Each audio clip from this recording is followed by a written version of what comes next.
what's nice about this is like, I was really concerned going into this episode about this issue. So for the first time, I think in like a year, I'm like, oh, I get to tell people there's nothing to worry about. Like, this is fucking awesome. Yay, I'm not Debbie Downer. Except now I'm going to be Debbie Downer because there are real issues with the post office. I just don't think they're connected to the election at all. And I do have lots of concerns about the election, but it's more voter suppression, challenging ballots, people not having confidence in the system because of the Trumpian bullshit. Because they're all blaming Trump and like, he has a little bit to do with this, but we'll get there. I am so damn tired of being lied to. I don't think I can deny it anymore. You can stick to your story if you think it flies, but I'm not gonna buy it anymore. Hello, my friend, and thank you for listening to the 220th episode of Congressional Dish. I'm your host, Jennifer Briney. If this is your first time listening to Congressional Dish, I am a nerd. That should be obvious. But I was watching Congress years and years and years ago, and I wanted to share what I was finding by watching all these hearings, and I was reading bills and laws, and I was seeing things happen in Congress that were not being discussed on the news, and it was so much more important than the stories that I feel like were very easy for the mainstream media. It's very, very easy to cover nothing but campaigns because all you have to do is watch a speech and then say, this guy said this and this guy said this, and then you get paid millions of dollars. It's an easy gig. But I've got to tell you that Congress is where us citizens have the most power in this country. And unfortunately, it's the branch of the federal government that we seem to know the least about. And so I started this podcast 8 years ago. Actually, I started it 8 years ago trying to read every bill that passed the House of Representatives, because back at that time, I was naive enough to think that was possible. I actually thought that people in Congress read the bills they voted on. Ha, ha, ha. How silly am I?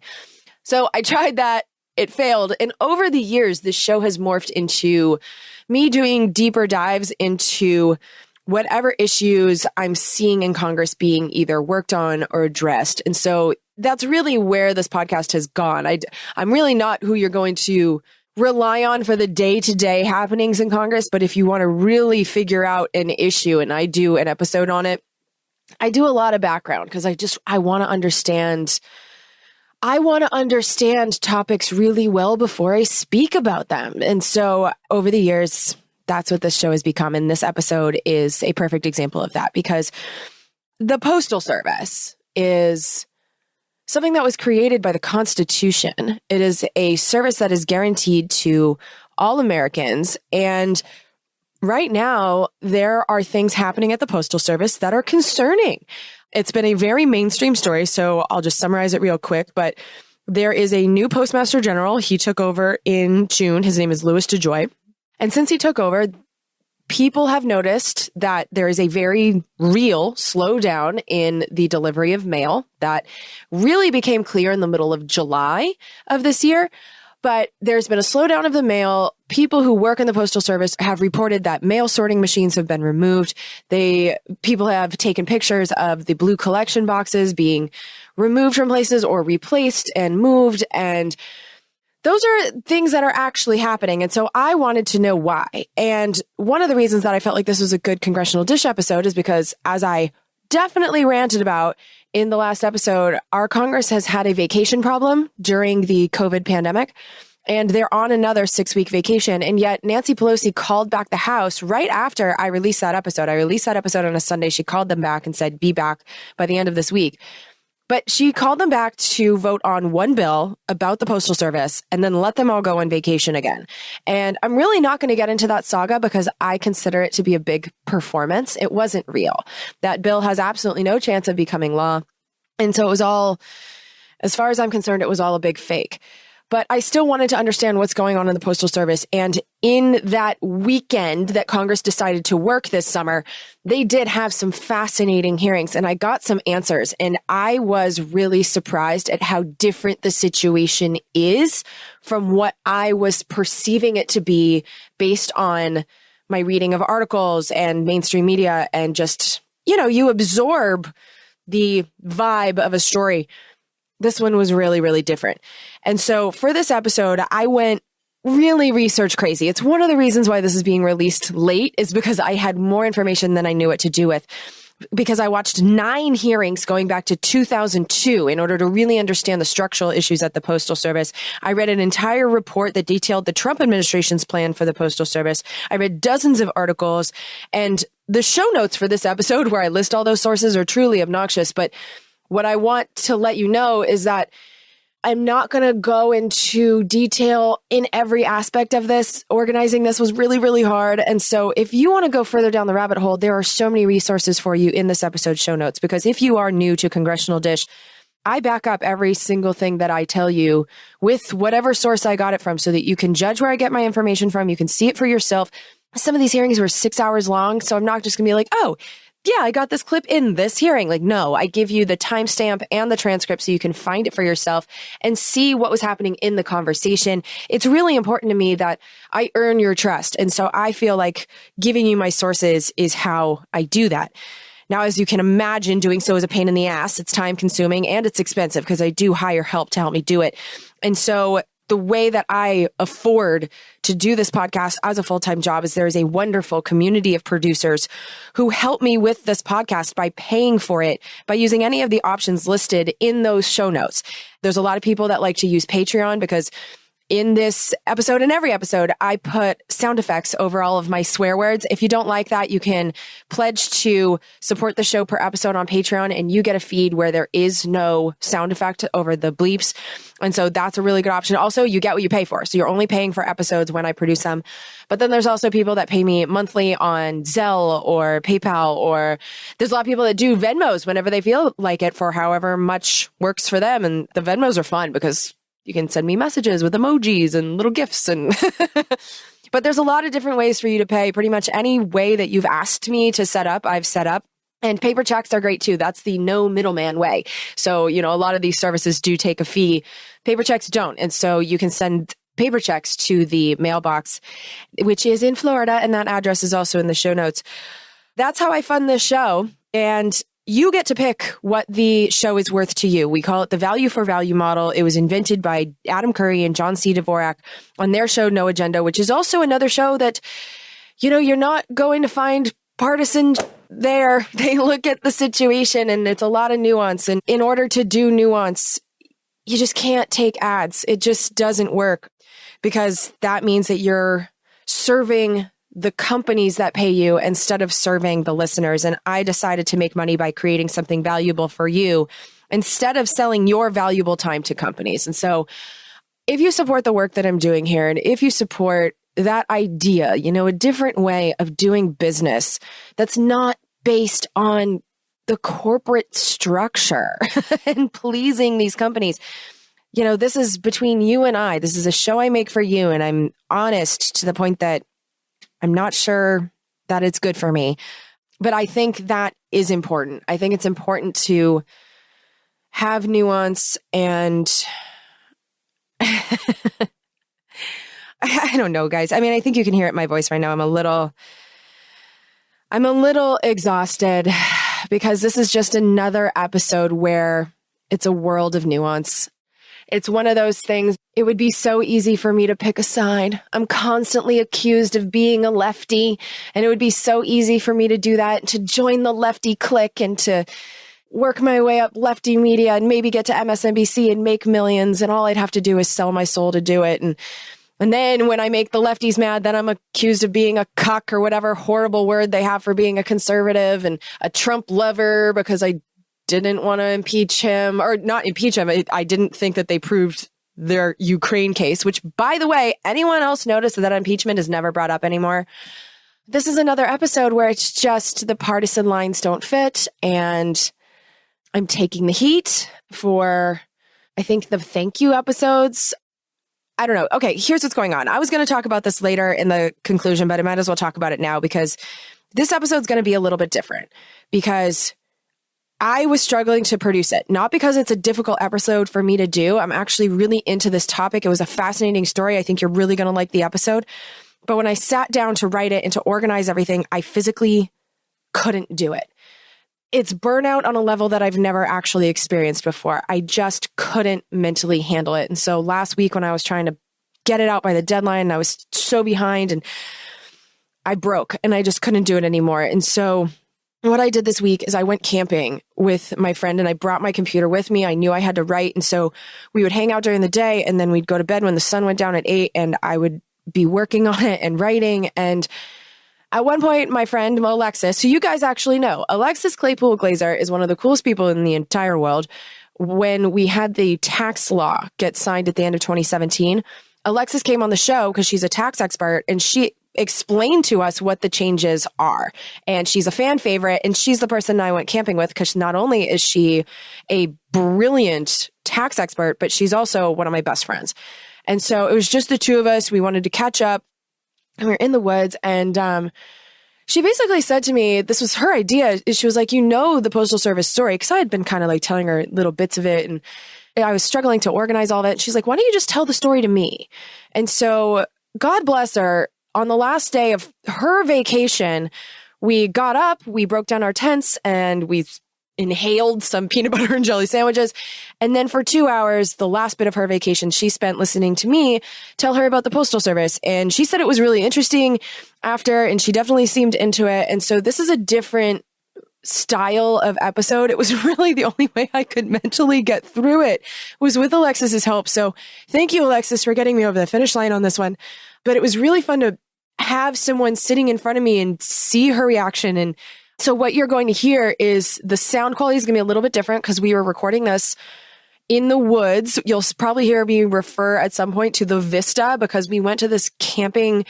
Our campsite was up on a hill and we were just looking out over the mountains of San Luis Obispo. It was absolutely gorgeous. We were surrounded by wildlife. So there were birds that you'll probably hear. There were bees. Because I remember when I listened to it, I could hear bees in it. So if you hear weird stuff, that's why we're outside having this conversation. The conversation went on longer than what you're going to hear. And so for Patreon people, I will put an extended version on Patreon for you. But what I want to tell you now is that after this episode, I'm going to take a break. And one of the things I'm going to do during the break is I'm going to get the green room up and running. And the green room is a project that I've been working on for almost 2 years now. It sounds like it should be a simple thing, but I want a private feed that's only for Congressional Dish producers. And we have that already on Patreon, but there are a lot of people that pay in other methods, Venmo, Zelle, all the other ways, paper checks. And I feel like every single person who produces this show deserves to have access to the community, room, the feed. And the reason I'm naming it the green room is that I know some comedians and what happens before and after their show is the place where they hang out together, where they're away from the public. It's the green room. That's, the room that's in the back that's just for them. And so I'm creating one of those where it's just for us because what's happening right now is that longtime listeners will remember that after the election of 2016, I know that was a crazy time for all of us, but in the run up to the 2016 election, I was very honest about my opinions. And at the time I was trying to grow the show. That was one of my, main goals. And so I was going on other podcasts and I was responding to every email and every tweet. And I was very engaged with people. And then after the election, because I was so honest about my feelings towards especially Hillary Clinton, and she lost and that freaked people out. And then I wasn't a big fan of the Women's March, which again, I maintain that my concern about that was legit because we had a protest on day one of this crazy administration. So it was the one day in the Trump administration where you couldn't say that he had done anything wrong. The only thing he had done was won the election and was inaugurated. On that day, 3.5 million Americans decided to protest his administration. And don't tell me it was about women. I was actually out there. I saw it, not because I was participating, but I was out in the world. I went to downtown San Francisco. I saw your signs. It was an anti-Trump rally. And he took it as an anti-Trump rally. And that set the bar for protests. 3.5 million. If we get less than that, doesn't really matter. And we kind of gutted that method of protest in this administration. And so that was always my beef. But the people that were feeling inspired got really mad at me. And the beginning of 2017 was really, truly awful to the point that I was very close to stopping this as a career. And at the end of that year, my goal for this podcast was to just keep going. It was very, very difficult. So now we're in the next presidential election cycle. So this is really, in all reality, this is the second time I'm dealing with this because Congressional Dish existed during 3 elections. The first one was the 2012 election, but I had just started. I had literally 1 listener, and it was my dad. So, so at the time of that election, in which Obama was just reelected, there really weren't many emotions about it. And I didn't really have a show when it comes to like dealing with the public. So this is really the second one for me. And what I'm finding right now is that same vibe from early 2017 and those emotions that are being aimed in my direction with the vitriol, it's happening starting now. To the point that the week that I was trying to get this show out before I went camping, I actually had to change my Twitter settings at Twitter's suggestion because I was getting so many random people saying truly terrible things. In fact, I got my first death threat on Twitter, and all because I just said something to a comedian. It's not even worth, like, it was actually a fairly friendly exchange between me and him, but it was the people that decided to respond, and it was really awful. And so, yeah, you should probably know that if you're someone who doesn't follow me on Twitter, but interacts with me just by tweeting at me, I can't see it anymore. So the settings that Twitter advised me to put up is basically like, I will see the tweets of people who follow me. And this isn't like a DM situation. This is just in my regular notifications because I was getting so many that I would look at them, clear them, and then 10 seconds later, I would have 20 more. It was really, really overwhelming. And it was one of those experiences again where and I don't even think that this is specific to me. I think we're all feeling it right now, that the run up to this election, it feels really psycho. And so my last election strategy was I was trying to grow the show. That was my main motivation. I was talking to everyone, and it didn't work. And so I think for this election, I need to come up with a strategy that's going to work for me. And I think this time I'm going to erect boundaries. I think that's the only way for me to get through whatever we are in store for. And so what that means is the green room is almost done. And the only thing that I really have to do is sort out who is going to get the emails and, who donated. And like, that's going to be a time consuming thing. So that's what I'm going to work on. But instead of sharing all of my opinions with all the freeloaders and with all of the internet and all of the people who check out one episode and say something horrible and never come back again and aren't really a part of this community, I don't feel like I should be sharing all of myself with the entire internet. And right now, that's kind of my only option. And so I'm going to focus, after I release this episode, on getting that green room up and running so that I can have conversations just with my community, just with my producers, and so that I can air some of those opinions, because I feel like this show, what I try and do is I analyze the information that I get, but I really don't want it to be an opinion-based thing. It's always based on articles and documents, and that's what I feel like should be public. But I don't feel like all of me needs to be public. And so I'm going to erect a boundary in between the public and my producers. And so that's what I'm going to work on. So I'm going to take a break and get that up and running. So you should expect that email if you're a producer, if you have produced the show since 2019, because that's when our accounting records got legit. And it's actually kind of a perfect time because it's the beginning of this Congress. And so if you've produced the show since the beginning of this Congress and I have your email, you can expect an email by the end of September with your code for the green room. And that code will let you put a new feed for Congressional Dish. It will not have the golf swings on it. It'll be exactly like what is on Patreon. But you will be able to have that code and you can put it in most apps. So you can use it on Apple Podcasts. You can use it on Overcast, which if you don't know the best podcasting app to use, I love Overcast, and the show notes show up beautifully in Overcast. I love it. But there's a few places where you won't be able to use this. So like you won't be able to use this feed in Spotify because you have to like apply to get into Spotify. It's a whole thing. But I will send out an email with all of that information. That's what I'm going to work on. And then if I want to talk about opinions, that's where I'm going to do it. I think that's going to be a better boundary for me instead of sharing all of myself with the entire internet because I want to keep doing this podcast long term, and I can just feel the heat building. And yeah, it's not great. The other thing that's not great also is that I've kind of run out of things to tell you because as I've been harping about, to the point that I'm sure it's irritating, I have been harping about the fact that Congress has been on vacation pretty much since COVID started. It's been 6 months. And so aside from the CARES Act and the tweaks to the CARES Act, I just did that episode. I told you, what's been happening since the CARES Act in the last episode. They came back for the Postal Service thing, and now they're back sipping pina coladas wherever and so I don't have anything left.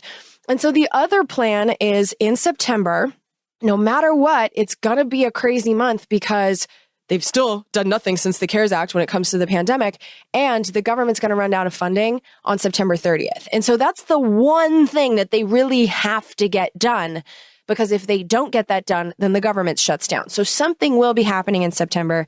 And so I'm going to watch that and make an episode to let you know what's going on, and that'll be released in mid-October. But I mean, until then, I've got nothing else. So there's a lot going on here. Yeah, it's personal stuff. It's how do I not go completely mental? And, Congress just isn't giving me much to work with at this moment. So yeah, this is the last episode until mid-October, but I think it's a really good one. I think it's a kind of fun one too. I mean, I got to laugh in the middle of it. So yeah, this is my conversation where I tell Alexis what I found out about the Postal Service. And I really hope you enjoyed it because even though this was really hard for me to produce, the end of it, I really like the final product. I like the story just because it's fascinating and like so different from what we're being told. I think you're really going to like this one. So please enjoy it. I will pop back on here at the end. But yeah, enjoy this episode. Just one more time, thank you to all the producers because it's no joke when I say that this podcast would have ended a long, long time ago without you. And I appreciate every single one of you. So thank you so much and enjoy your show. Ready to hear about the post office? Tell me every girl dish. Well, so what have you heard about what's happening at the Postal Service? Like, what's the narrative that you have absorbed? Okay. I'm just curious. Okay. So I heard about the sorting machines being taken out of commission. I heard about, I think they cut back on overtime, something with the scheduling. And I heard about delays with mail being received. People like not getting their prescriptions when they usually get it like next day and it's been like a week and, that kind of stuff. So delays in the mail. And the timing of it makes sense because everyone's like, well, what are we going to do? We can't go vote. We're all vote by mail. I signed up to vote by mail. That was the plan. And then all of a sudden it's like, oh, the post office has all these delays and that's kind of... And so people are worried that like vote by mail is being fucked with. So people they're hearing stuff like, oh, these ballot drop boxes are covered in COVID and they're not being cleaned.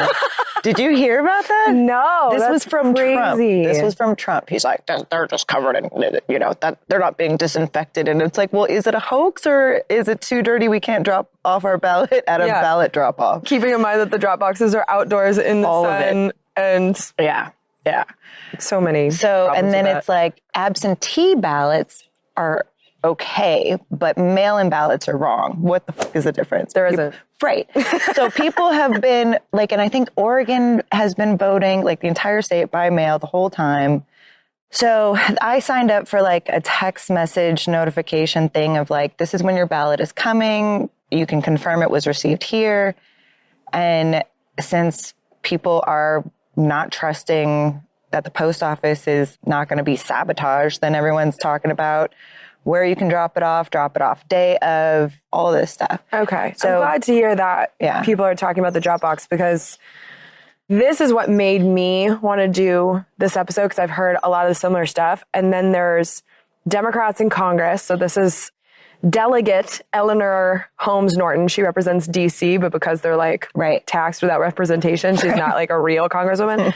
Then there's also Senator Mark Warner of Virginia and then Steny Hoyer of Maryland, who's like the number 2 in the House. And so they were on the steps of something doing a press conference. And this is what they were saying. Okay. Trump's standing in the polls apparently led him to try to sabotage mail-in voting as his last hope for retaining power.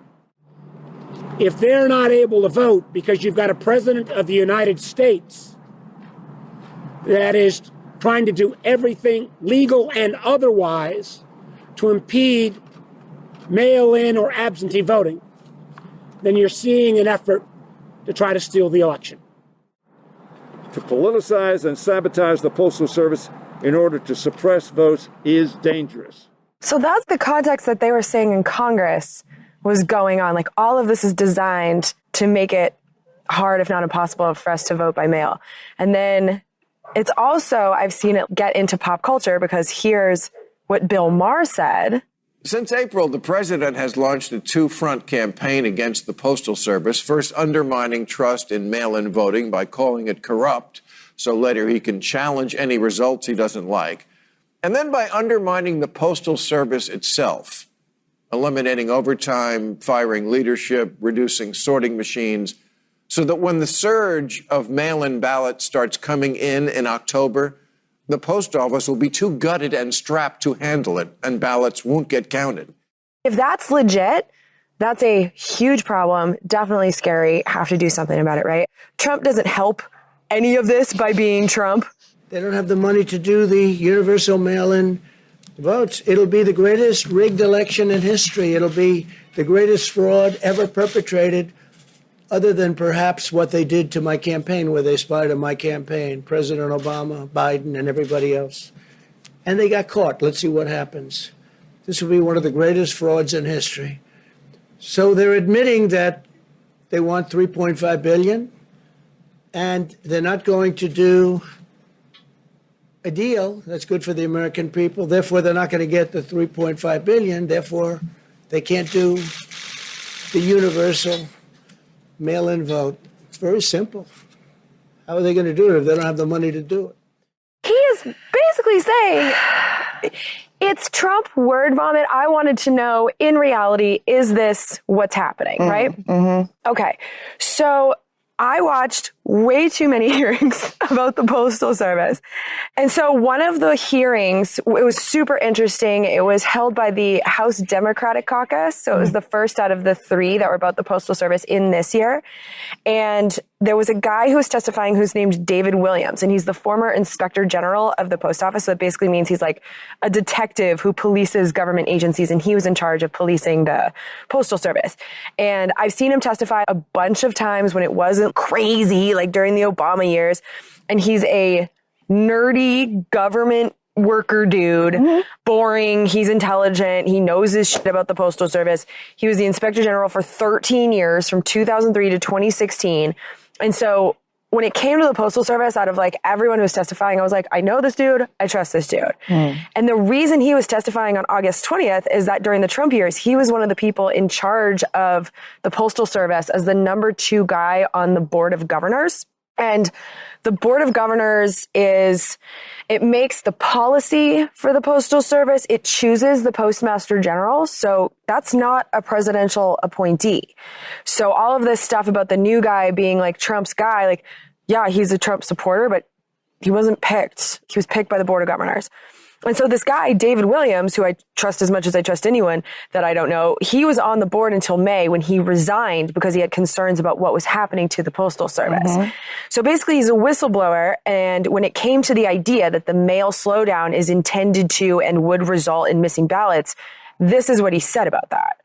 After my arrival, I had asked and others expressed interest in gaining assurance that the Postal Service would be able to respond to normal levels and enhanced levels of voting by mail. Actually, if an entire state wanted to vote primarily by mail. We received a formal brief assured us that the confidence level could not be higher, that the Postal Service could perform this task and deliver this volume of mail transactions. They were in the process and nearly completed briefing each of the states and the secretaries of state, explaining to them how the flow would work. If they needed a postmark, helping them understand how to get a postmark on their letters. We were told the capacity was always good, but it was especially good now because during the COVID crisis, the degree of advertising mail and other mail had fallen. And so this would give us plenty of capacity. And they said their experience was great. They'd been handling overseas military mail, more complicated process for years, and that had gone well. Several states were already voting by mail. That had gone well. And they had forever provided absentee voting processing. So we felt very good about it at that time, and that was quite recent. And then there was the current Postmaster General. So this is Louis DeJoy. And so he's in charge of the Postal Service, like operationally right now. And so the next day in the Senate, this was his testimony. We deliver 433 million pieces of mail a day. So 150 million ballots, 160 million ballots over a course of a week is, a very, very small amount. Adequate capacity. Plus, mail volume is down, as you said, 13, 14% this year. No one seems to be concerned about that. And yet, I do have to play this, but just because it's adding ballots into the mail mix is not a problem by the people in charge. This was all testimony that I watched a week before Bill Maher went on TV and said that. And so here's his suggestion about what we should do. But maybe there is something we can do to fight back. If Trump is going to reduce mail processors, it is in our power to give them less mail to process. Yeah. In-person absentee voting begins in 2 weeks on September 14th in Pennsylvania. 2 weeks. So I say you have 2 weeks to use the Postal Service or everything you normally do. And after that, hashtag free up the mail. Other than essentials like receiving paychecks, prescription drugs, and of course the Victoria's Secret catalog, don't use the mail for anything but ballots until the election is over. You know how we pull over for fire trucks? It's time we do the equivalent for mail trucks. Let this be our October surprise for Trump. Nope, stupid, completely unnecessary. And if you actually give a shit about the Postal Service, as we'll discuss what the real problems are, this is the worst fucking idea you could possibly have because you're just starving the mail or the Postal Service of business. Yeah, just buy the stamps, Yeah, but there's no problem. They're saying that we're not going to have the capacity. And the people in charge are saying, no, that's not a problem. Well, no, I think the post office totally can handle, every goddamn Christmas card, all the political trash mail we get. I think the concern is either it doesn't get postmarked in time, it doesn't get received in time, the processing is slowed down. I'm really glad you brought that up because there are letters that went out to election officials in 46 states, right? And so this did get some play in the media. So the letters were described as warnings, if you don't do this, then the ballots aren't going to be counted. But then I read these letters and I saw them as suggestions for how the states can best set their date requirements so that when voters request ballots, it's physically possible to do what they need to do on the Postal Service side. For example, in the letter sent to Arkansas, it told them that it's best to require their voters to request a ballot 15 days in advance of the election to make sure that the people could get the ballot and return it in time. And so 31 states were told it's best practice to basically have their voters mail back their ballot by October 27th, which is a week before the election, to make sure it can get there in time. But then there's the states that have a long history of voting by mail: Colorado, Hawaii, Oregon, Utah, Washington. They didn't get the same letters because their existing laws were fine. I read Nevada's letter and it said, under our reading, this is a quote, under our reading of Nevada's election laws, it appears that your voters should have sufficient time to receive, complete, and return their ballots by the state's deadlines. So they really did look at it state by state, and they're like, you're cool, you're not. Just letting you know that because there were some states that were doing it so close, so it was the election's on a Tuesday, you could request a ballot up until the weekend before. Well, how's the post office supposed to get you that ballot? And then if you want to mail it back, that just sets up voter error. And more importantly, it sets up the circumstances needed for ballots to be challenged. And that's really where I see a problem. So these letters for me were like a democracy assisting heads up, because 534,731 mail-in ballots were rejected during the primaries. Whoa. I know. Over half a million. 534,000. Over that much. So over 500,000 mail-in ballots were rejected in the primaries this year in 23 states. And that's way up. So there were 319,000 ballots rejected in the 2016 general. And way more people vote in general elections than primaries. And so the rejection rate has just gone way up.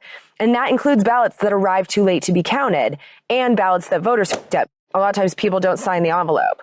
And that's why, like, I love it when people use the drop boxes in the actual polls, because there's one more person that can tell you, like, okay, you're doing this correctly. There's so many people that have to tell, like, sign that thing before you put it in the bucket. So there's obviously voter error, but the problem is that each state gets to make its own rules. And so some states require the ballots to be received by the end of election day. And you know, as an accountant, that with taxes, as long as you put it in the mail, It's the mailbox rule. it's not the same when it comes to elections. And people assume that government rules are going to like make sense across the board. That's not the case. And so saying it has to be received by election day, that's a whole different thing. Some states have rules that basically require a weird level of perfection in the condition of the ballot. Kentucky, if you tear off a tab that's inside the envelope, your vote doesn't count. Wisconsin, if there's a rip in the envelope, even if you like tape it up, that can invalidate the ballot inside if it's challenged. That's just another reason for me where I'm like, we need nationwide standards so that these states can't do that weird I agree stuff. with you completely. Yeah. And so basically that's what USPS was doing. They were looking at each state and being like, okay, this is where issues could happen, because one of the voter suppression tactics that has been going on at least hardcore since the W. Bush years is the Republicans challenge as many ballots as they can. So that's my concern about democracy. And when it comes to mail-in voting, this lady is named Tammy Patrick. She is the senior advisor at the Democracy Fund Voice, but basically she's an election official. And so here's what she said about our situation right now. Ballots go out at two different rates, first class and marketing mail. And marketing mail used to be called standard, and the delivery time frames didn't used to be that far apart. It used to be first class mail was 1 to 3 days. Standard mail or marketing mail was more like 3 to 5 days. So it was really a question of 1 or 2 days difference. But because ballots were going out with the logo, they were getting the first class service for a discounted rate, which I will say many election officials felt was their right under the National Voter Registration Act, which talks about discounted rates for election materials that are used for voter registration. And any ballot that gets returned undeliverable as addressed gets used to update the voter rolls. So we do know that that the states that traditionally use that marketing mail rate are the Western states that have high volumes of vote by mail. And they have, just as recently as this last week, for the primaries that have happened in Washington, Arizona, millions of ballots went out at marketing mail rates. They did not see a decrease in delivery. They did not see delays.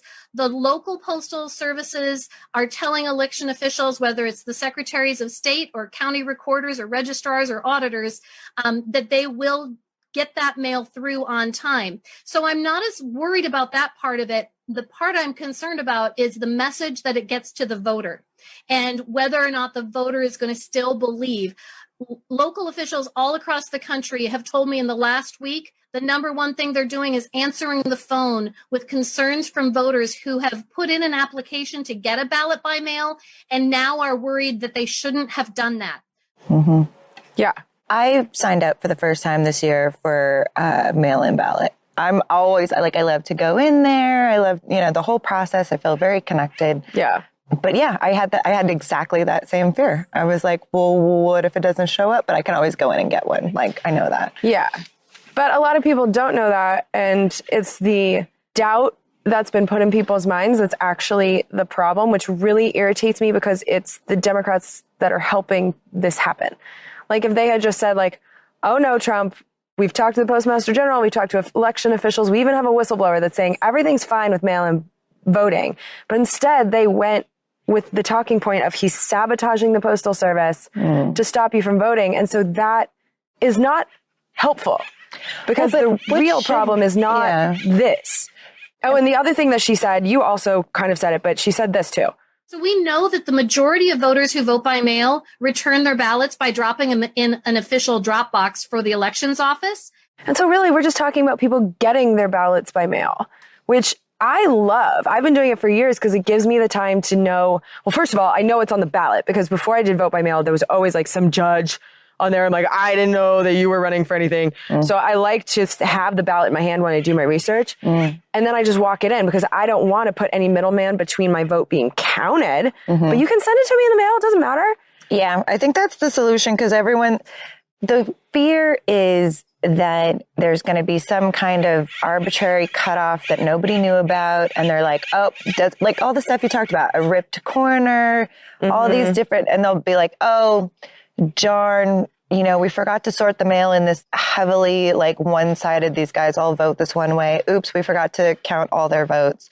And it's just voter suppression in the same way that they like close the polls. Exactly. So that's the concern. And I think all I'm hearing from everybody is get your ballot, fill it out, and then drop it off day of. Yeah.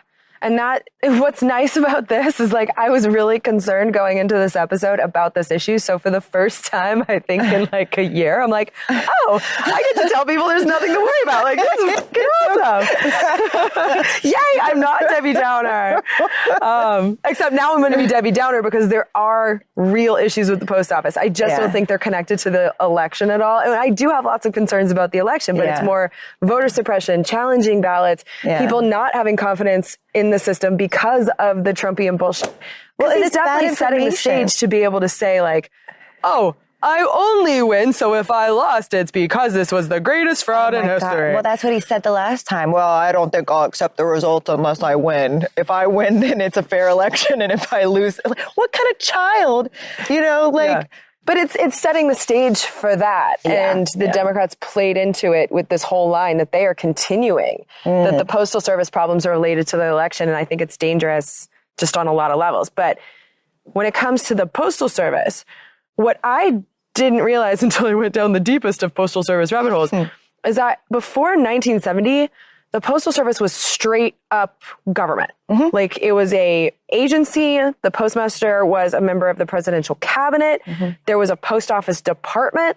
The postal rates were set by Congress, and they also provided 20% of the Postal Service's costs with tax money. And so it was like a straight up government service created by the Constitution. The end.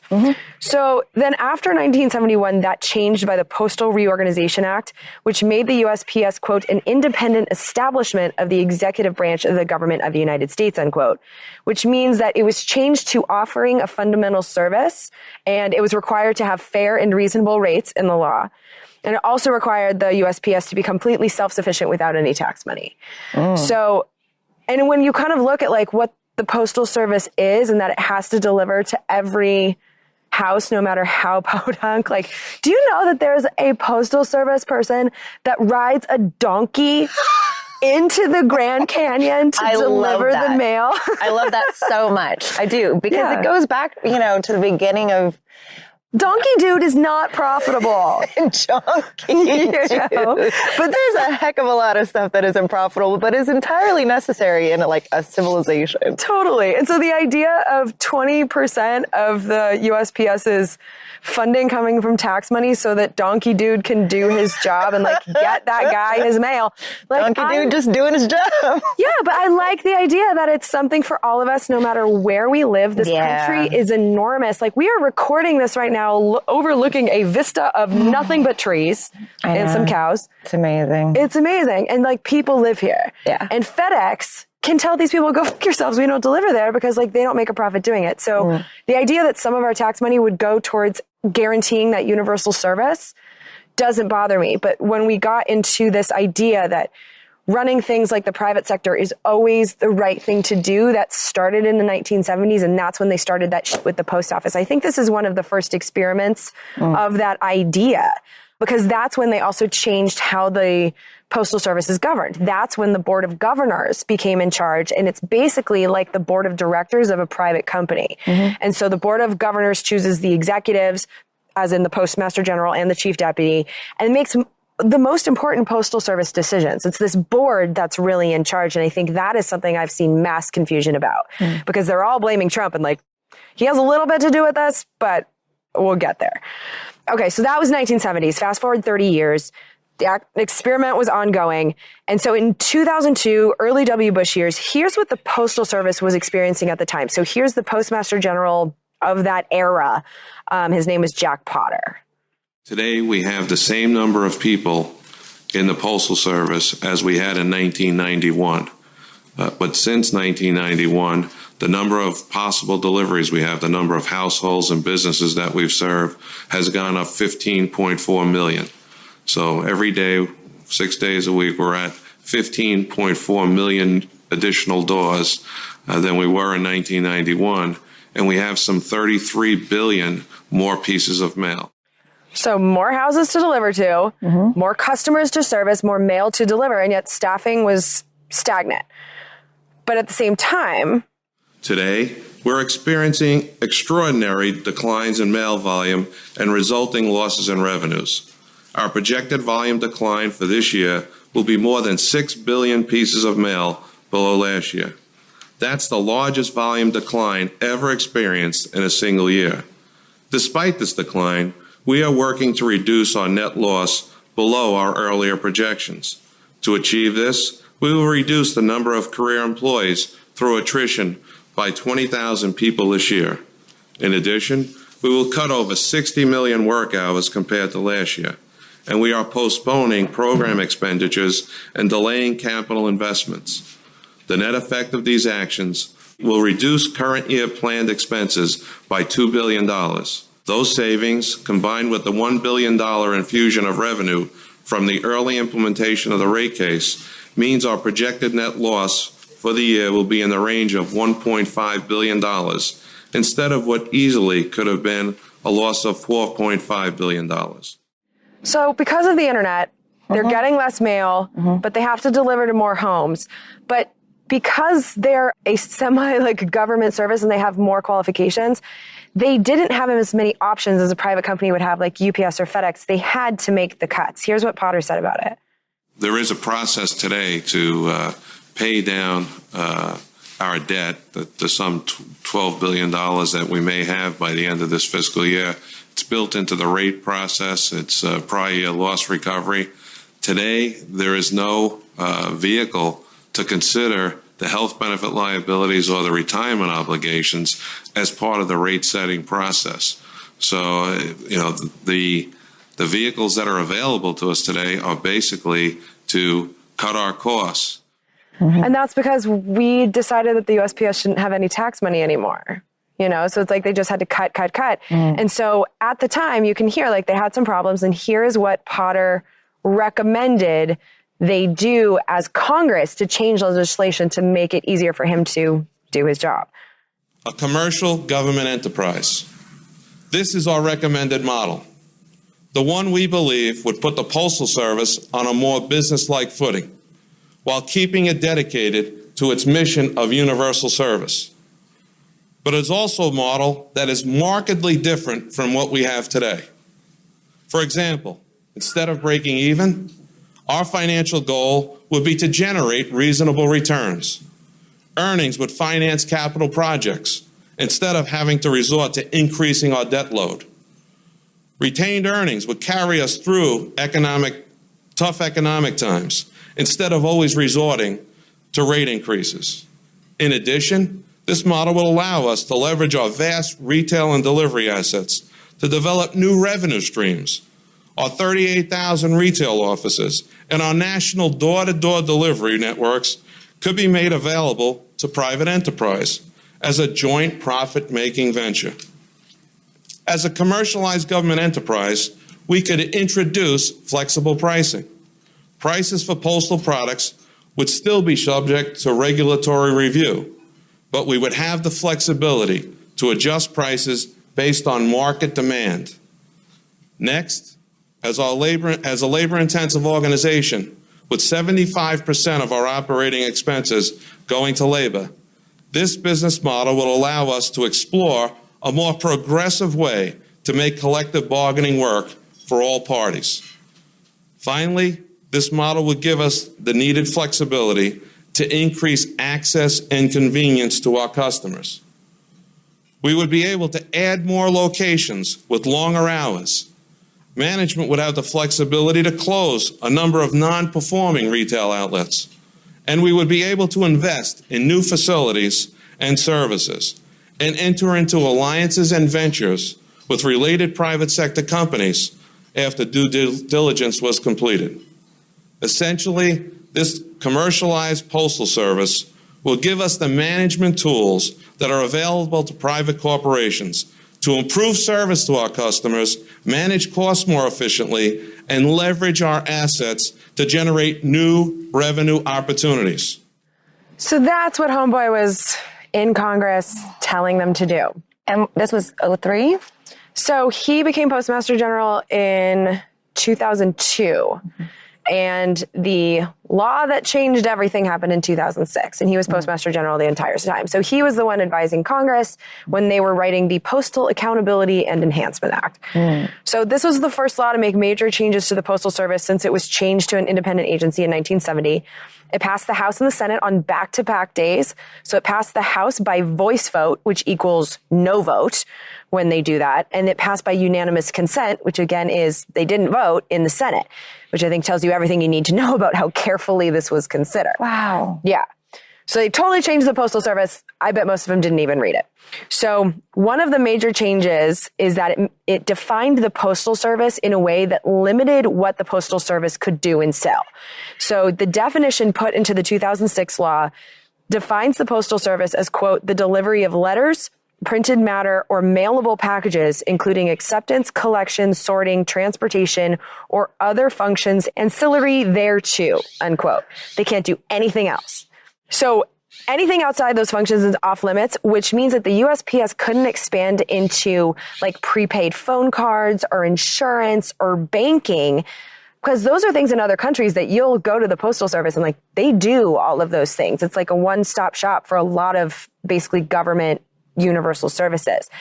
And the reason that they were limited is because the private sector businesses didn't want any competition. And so they made it legal that basically like the bankers could keep ripping us off for those services without the government providing any basic affordable alternatives. So the USPS, unlike every other business, isn't allowed to expand into new products and with new ideas. Also, when it came to pricing, the law divided the Postal Service products into two categories. So there were monopoly category and competitive category. So the monopoly products are basically the ones that USPS doesn't have to compete with the private sector to provide. So this is like, it's basically the stamp system. The law capped the price increases for this category to the Consumer Price Index.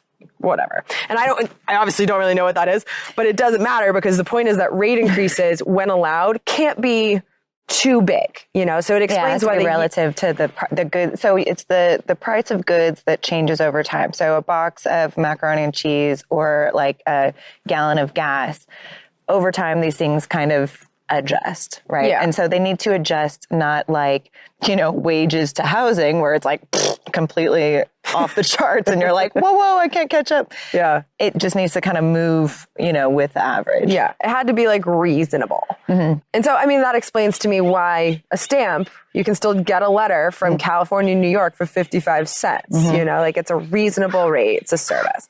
In the other category are the competitive products. So those are the ones that the private sector also provides and wishes that the Postal Service would stop or charge more for, because I like the USPS's reasonable prices. I prefer to use them over UPS and FedEx. So, and this is the category that includes express mail and packages. And so the USPS was given some freedom to determine prices on competitive items, but they weren't required to jack them up to match the private companies. They didn't have to make them market rate.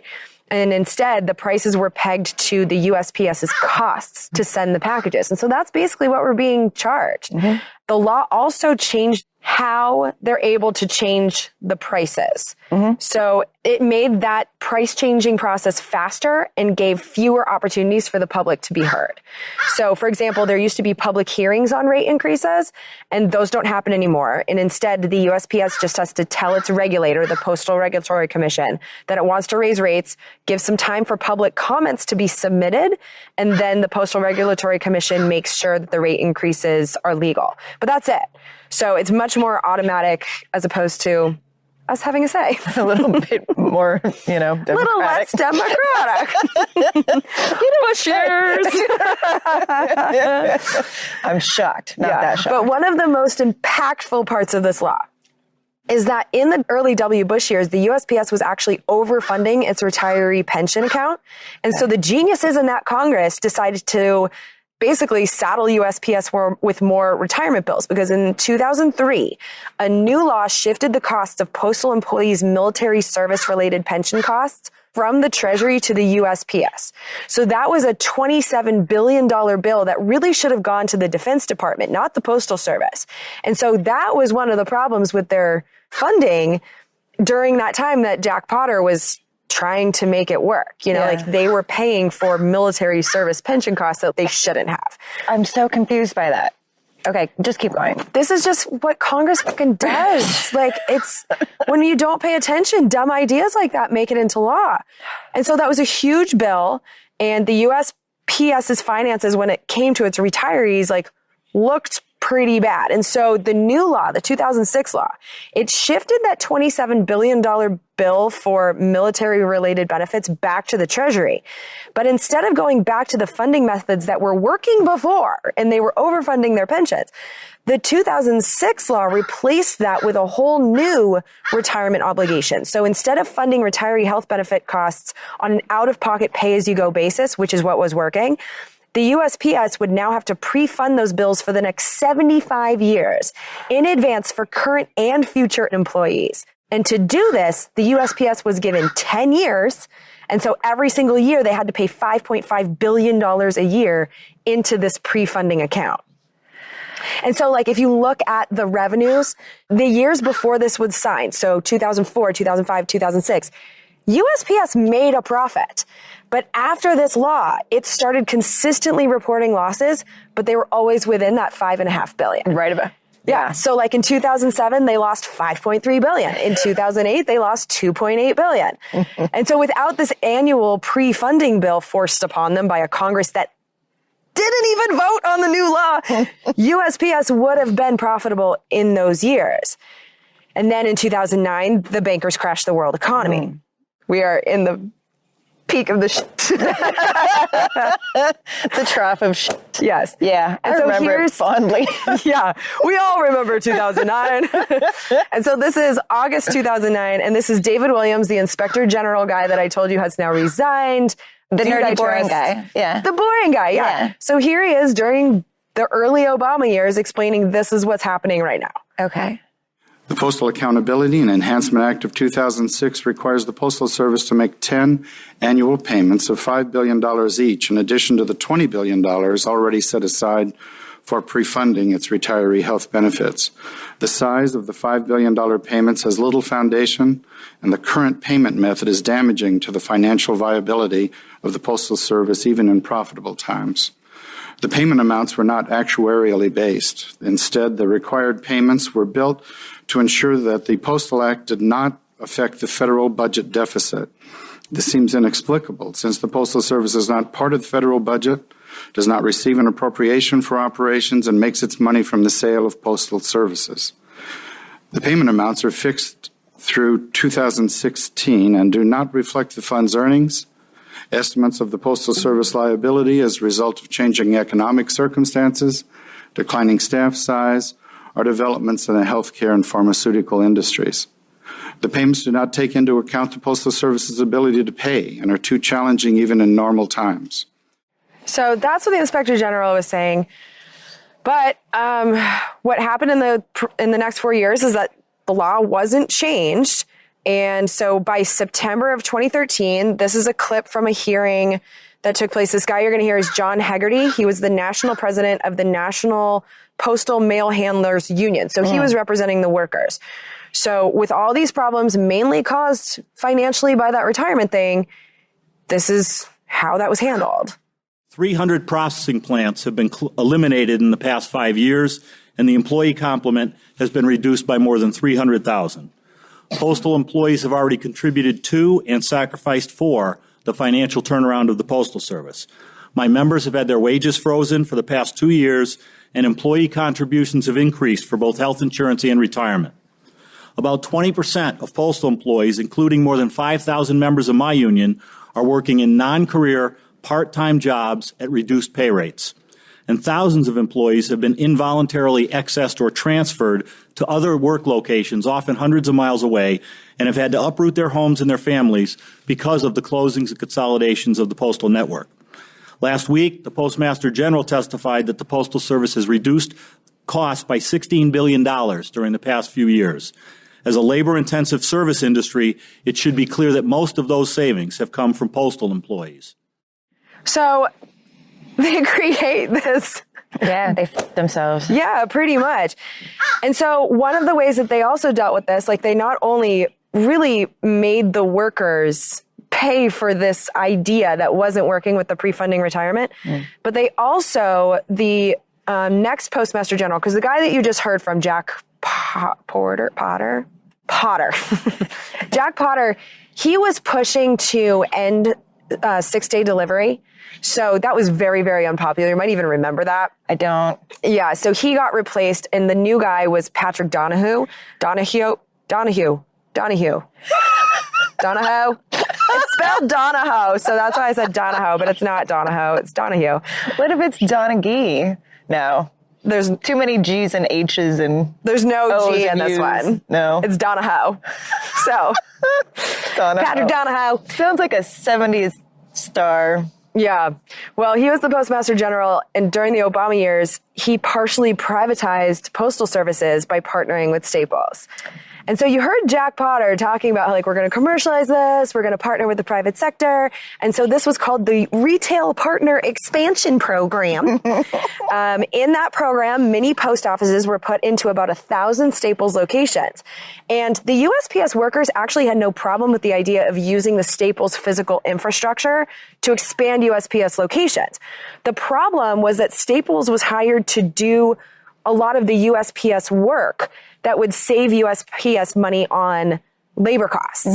And Staples employees, they're not postal workers, which means that they're not trained and they don't swear an oath in order to do this work. Postal workers do. And they were processing some of our mail. So this idea was actually legit because postal workers are paid much better than Staples employees. In 2015, when this was going on, the Postal Service employees got an average of $25 an hour, which is a living wage. Staples employees averaged $8.25 an hour. And Postal Service employees also get better benefits. And that's not just a Staples versus like Postal Service thing. That's true throughout the sectors. Here's Senator Tom Coburn in September of 2013 talking about the difference in benefits. If you look at the private sector, the benefits per employee average $10,589. At the state and local government level, it's $16,857. At the federal level, it's $41,791.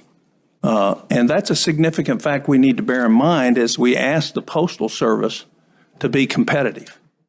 Now, when I hear that, they want to take the good benefits and bring them down to the private sector level. Yeah, they need to be competitive. Fuck you. No. Pretty much. And the way I see it is like when these government jobs are transitioned into more private sector looking jobs, the value of our labor goes down because the private sector pays less, almost across the board. So, and the big game on this is that they pay us as little as they can because every dime that the private sector saves becomes profit that goes to shareholders. So we were talking about this the other day and in my last episode, I know I was obnoxious about it, but like investors, we work, they get the money. And this is how indentured servitude basically works in the modern era. Totally. And so when I see them doing this at the Postal Service, they're setting the bar. You know, it's not even necessarily that they don't want the workers at the Postal Service to have this, but they just want to set the bar so low that we accept it. So whatever. Yeah. That's me ranting again about rant away, man. the unfairness. So they're basically doing this scheme with Staples so that instead of being able to pay livable wages to Postal Service employees, they were saving money by hiring private sector indentured servants to do the Postal Service's job. And they were expanding this. And so the Postal Service workers, they fought for their jobs and the protections that came with them. And they won the fight against this Staples privatization scheme in early 2017. And one of the strategies that worked to get the profiteers out of the Postal Service is that they organized a Staples boycott. So they called it Stop Staples, and they got a lot of support from the teachers and the teachers unions, who in this country, which has starved our public education system, and like most teachers I know have to buy their own supplies at places like every teacher I know. Staples. Yeah. So when it was the Postal Service workers plus the teachers and everyone that they were able to convince, you know, that threatened the profit of the Staples investors. And so along with the court challenges, that ended up killing the partial privatization program, and it's no longer the thing. And the reward for Staples in all this is that once Staples stopped playing post office and like got out of that relationship, the boycott ended and their customers came back. And so as we go forward with this battle that I don't even think we've really started waging here in our country, like against the monopoly powers, we have to remember that it's worked in the past so many times that customers can change policies in government and the private sector with boycotts, and employees can do it with strikes. And we have a lot of power in that method, and I don't think we use it enough. It's collective power. Everybody's got to be in on it together. Because I can be like, you know, walk out of my coffee shop job, they'll just hire somebody else. But if we're all just like, don't buy here, don't work here. But that's how the union started in the beginning. Yeah. And that's why the people that really work for the investor class want the unions to go away, you know, because like we outnumber them. That's the thing. We call them the top 1/10 of 1% for a reason. I guess what? Yeah. They're taking most of the money, but we outnumber them by a lot. And so I think that's one of the strategies too. You can see it right now where they want us divided on racial lines. They want us divided on gender lines. They want us divided on all these more superficial lines, because as soon as we divide by class, they're done.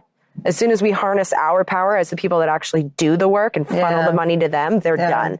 And I loved this example of Staples because I was like, oh, that not only worked, but that worked recently. Well, and it seems so neat and clean that I don't even remember that happening. They were like, we're not into it, stop. And they're like, all right, you're right. It's not worth it. But yeah, they had to be together on it. Well, it was only a few years that Staples had the contract. Like it was a pretty quick mobilization, and we're going to have to remember that because they're trying it again. But I'm getting ahead of myself. One of the things that I found really interesting about this is the attempts to privatize the Postal Service, these like chipping away at labor, the cuts, all of it. Like it started in W. Bush, and you would think if you're in this idea that like the Democrats are the resistance to this, that it would have changed for those Obama years, because there were 8 of them. But it kept going, right? So I was like, what is that? You know? Well, it turns out it was about the Board of Governors. So like I said before, the Board of Governors is like who's really in charge of the USPS. And the people on the Board of Governors, including the Postmaster General, are required by law to, quote, be chosen solely on the basis of their experience in the field of public service, law, or accounting, or on their demonstrated ability in managing organizations or corporations, either in the public or private sector, of substantial size. Okay. So that's who they have to be. There's 9 of them. And that includes the Postmaster General and the Deputy Postmaster General. So there's really 7 governors, and those are appointed by presidents for terms of 7 years. Late in the Obama administration, there was only 1 governor that was on the board. So there were a backlog of nominees that had like accumulated in the Senate. So like Obama was picking people, but it's also illegal for there to be more than a 1-person majority of any party. So it does have to be some Republicans and some Democrats. So all 5 of them had gotten through the Senate Homeland Security and Governmental Affairs Committee, so they could have gotten like a vote in the Senate. And so the real problem happened on the Senate floor, and it was like Bernie Sanders and Mitch McConnell having a feud. So basically, God, you have a clip of that? Yeah. So one of the dudes that the Republicans nominated was this guy named James Miller III. And he had been nominated to the board in 2013. And then Mickey Barnett was another Republican choice, and he had lobbied for payday lenders in New Mexico. Yeah, the problem with the first guy, James Miller III, is that he, I am definitely in the top 1%. He at one point had suggested and advocated for privatizing the Postal Service. And so we had the privatizer and the payday lender dude, and the Postal Service Workers Union was like, no. And so Bernie Sanders put a hold on those nominations. And so Mitch McConnell, to retaliate for that, put a hold on the 3 Democratic nominees. And so basically, like, McConnell said, if you don't give me the privatizer guy, he was the one he really wanted because he was friends with Miller the Third. Like, they were like buddies. Yeah, hanging out by the pool with their monocles. Yeah, so he basically, like, Mitch McConnell was like, if you don't give us these 2 dudes, we're not letting anybody on the board. And so that sounds about right. Yeah, and so by the time Trump took office in January 2017, the board was empty. There was nobody on it. And what was really a shame about this is that Obama had the opportunity, had the Democrats and Bernie played this different. And I get that they don't have a crystal ball, but had they just let the Republicans have their 2, their 3 outnumbered them. Like, pick your battles. Because what happened instead is that you had W. Bush appointees right into Trump appointees. So essentially, in the beginning of the Trump years, he got to pick everyone on the board of governors. And so there were 2. So the Republicans got 4, and then there were 2 Democratic picks. And that guy, David Williams, was one of the Democratic picks. Let me also just say, when we came into office, there were no governors. Again, this is just outrageous. This is kind of corporate 101. There was no oversight on the post office. So the postal board of governors didn't have anybody. We now have a fully functioning governance board, people appointed by Congress, both sides of the aisle. I think that's extremely important. They ran a search. They've just hired a new postmaster general, someone with terrific business experience. So that was Mnuchin in May of 2020. So we're now in COVID. Here's the thing about the people that are currently on the board of governors. The chairman is a guy named Robert Duncan. Robert Duncan is the former chairman of the RNC, the Republican National Committee, the fucking chairman. So like, that's a job that literally can't be more of a political gig. Totally. Right? I mean, his bio at the Postal Service says he, quote, he taught democracy to former communist leaders through the International Republican Institute, unquote, in the National Endowment for Democracy episode, where I found out about that State Department organization where they basically like organize regime changes, and there's organizations that work with it. There's a Republican one and a Democratic one. And so that's his freaked me out, where I was like, it was the International Republican Institute, and then there's the National Democratic Institute, NDI, I think is theirs. I don't know, but the IRI is one of those things where I'm like, oh my God, you're the people that can replace governments. And like, there's one for each party. This is insane. This guy was in that. And but he put it on his resume too. Oh yeah, and he's like proud of it at the Postal Service. Like, they don't even hide it. Like, this is why they chose him. Oh my God. So yeah, he was in that creepy regime-changing nonprofit. He was the head of the Republicans. The point that I'm really trying to make here is that this guy is Republican as he is political as it gets. He was appointed by Trump, and he was confirmed as a postal board member in August of 2018. He's also a longtime friend of Mitch McConnell. So he became the chairman, and he's going to be on the board until the end of 2025 because it's 7-year term. So no matter who we elect, this guy is in charge for the entire next presidential term. There's also this. Here's Representative Jackie Speer of California speaking to Robert Duncan. So this was just like a week ago on August 24th. Mr. Duncan, you have also been active in President Trump's campaign and as the director of American Crossroads Super PAC. Is that correct? I am a director of American Crossroads Super PAC, yes. And you've contributed over $1.9 million to President Trump's campaign. That's not correct. Not you personally, but the PAC. I don't know the answer. For the records show that. he raises money, like he never stopped, and he's still the American Crossroads Super PAC. The significance of that. Do you remember Karl Rove? Which one was Karl Rove? Well, W. Bush liked to call him Turd Blossom. Okay. He was the one that like basically like ran the Bush's campaign. He was like a political mastermind. He's fucking ruthless. I remember the name. I can't picture the face or the time or anything. Bush gave him the nickname Turd Blossom, but he was like, the fuck is a turd blossom? I don't know. Bush had nicknames for everyone, and I don't know why that was it, but they were like buddies. And like Karl Rove is a political money collector, does it through the 501c4 racket where it's like, this is a social welfare organization, so we can hide our donors. Karl Rove was one of the people that really figured that game out. And American Crossroads is like his gig. And so we keep focusing on the Postmaster General's connection to the Republican Party. I think the chairman of the board of directors being this guy, it blew my mind. And then there's the rest of the board. So there's 3 investment bankers. And then there were 2 transportation and logistics company executives. So, well, that sounds like that makes sense, right? Transportation and logistics? Yes. I mean, and that brings me to Louis DeJoy. He's the Postmaster General because he is the logistics guy. Yeah. So what people seem to be focusing about him, and I do think it's worth knowing, is that he did hold a fundraiser like for the Trump campaign. It cost $15,000 per couple to go at his home in October 2017. He gave $1.2 million to the Trump Victory Committee. He gave $233,000 to the RNC. He gave $100,000 to the Trump inauguration. He also showers Republicans in Congress with money.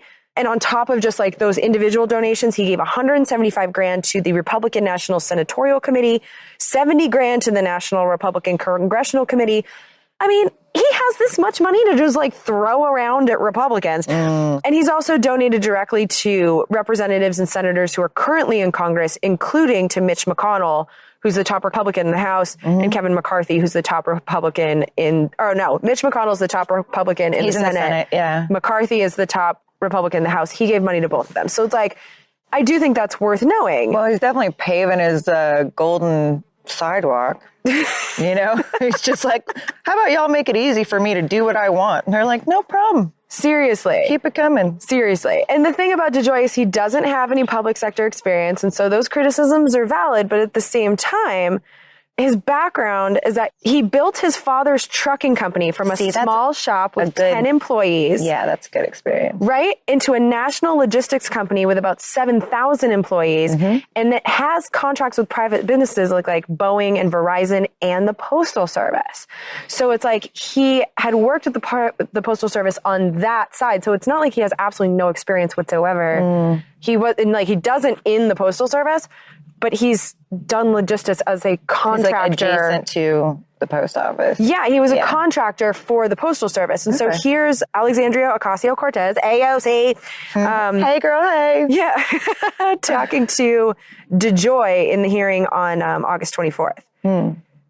Mr. DeJoy, when your announcement in your new position as Postmaster General was announced, there was some folks that were flagging concerns that you would be the first Postmaster General in 2 decades without previous experience or service directly in the USPS. But to be fair, and as you mentioned, you do have extensive career experience in supply chain logistics, correct? I do. And in fact, you served as CEO of your own supply chain company, New Breed Logistics, for 30 years, correct? I did.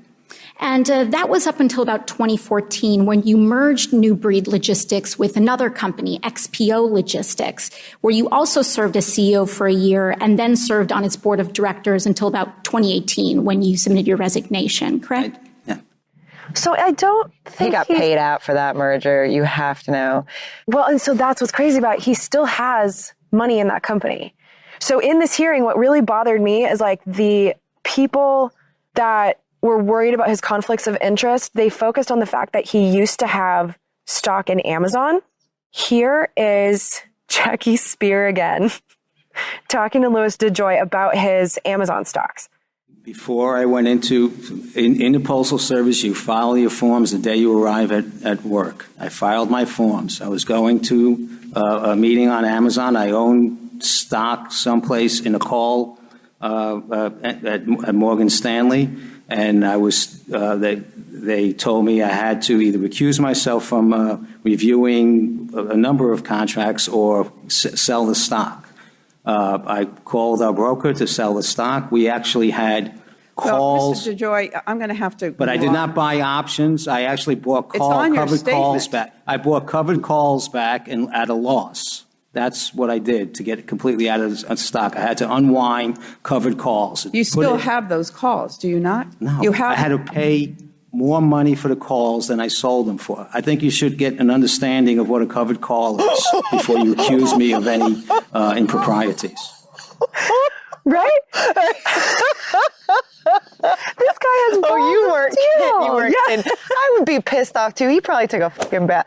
But like, they're not wrong to like have him like divest. Well, in the covered call things, it was confusing to me. So I called a friend who's in the financial industry and like read this word for word. And I was like, listen, and he explained to me what a covered call is. And I just kind of decided for the episode, I don't really need to go into what it is because he was satisfied with this explanation that he actually did get out of the Amazon stock. Mm-hmm. And if it works for him, it works for me. People that actually know what that is can make the decision for themselves. But I called someone who knows.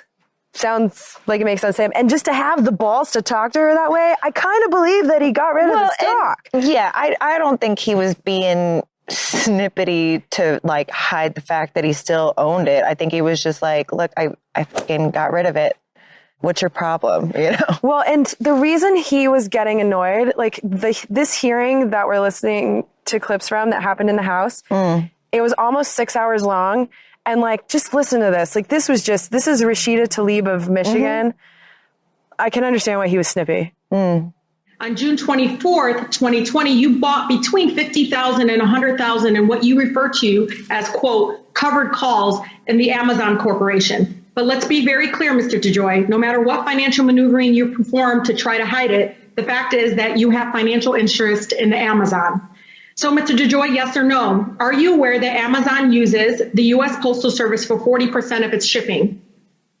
I disagree with the premise that I bought stock. Do you know that they use 40% of its shipping? I know that it does a lot of shipping with us, yes. Okay, and I understand it. Your Amazon called covered calls expires in about October of this year. So you'll have to make a decision regarding this financial interest and may potentially have sensitive information about Amazon's business with the U.S. Postal Service, which may influence that decision.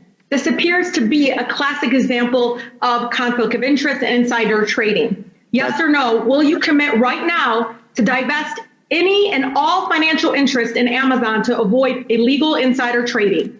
Ma'am, that was a lot of time on an issue that doesn't matter. I don't own any Amazon. You have financial interest. You can call it whatever you want, Mr. I don't own anything with interest. Amazon. You can continue Until you do that, your financial interest in Amazon will continue to be problematic and illegal and a conflict of interest. I don't think he owns it anymore. I don't think he does either. He doesn't even have. So that's what kept going on. And what's really irritating to me is like they obviously had this idea already in their head when they were doing their questions, like no matter what he said, they were going to continue on with this like badger about Amazon. I have more clips that I'm not even going to play. Yeah. Because it kept happening.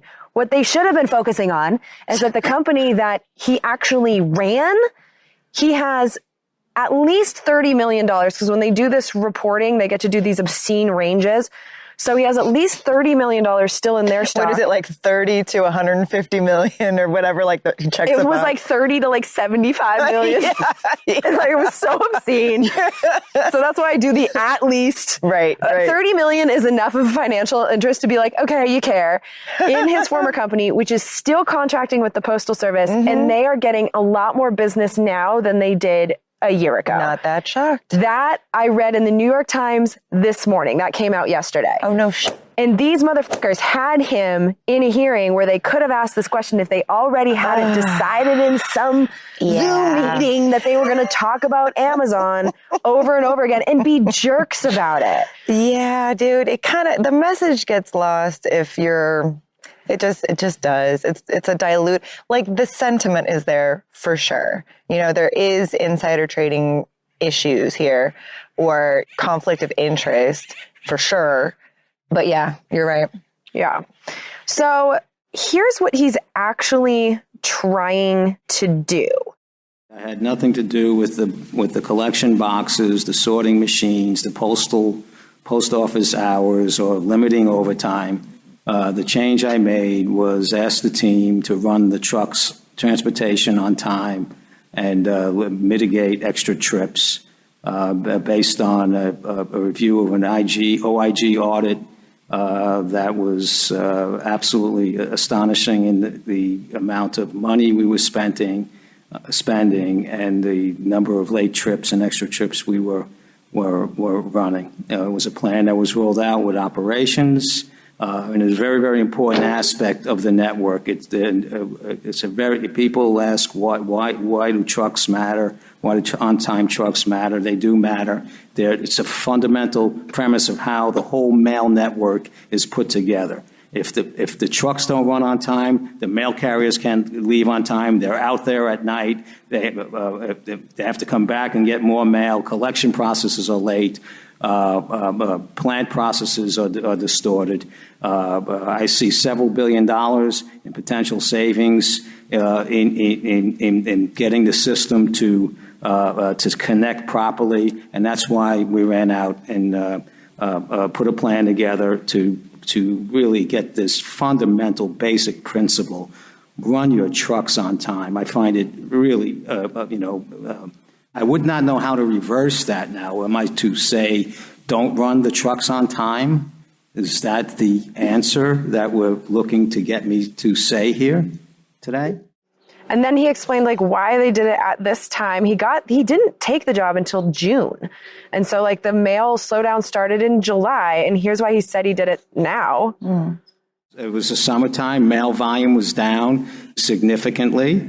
So it was not we're getting ready for the peak season, and the election is 3 months away.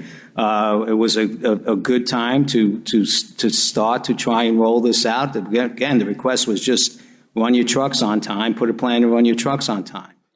And he talked about that over and over and over again, and he went into so much detail.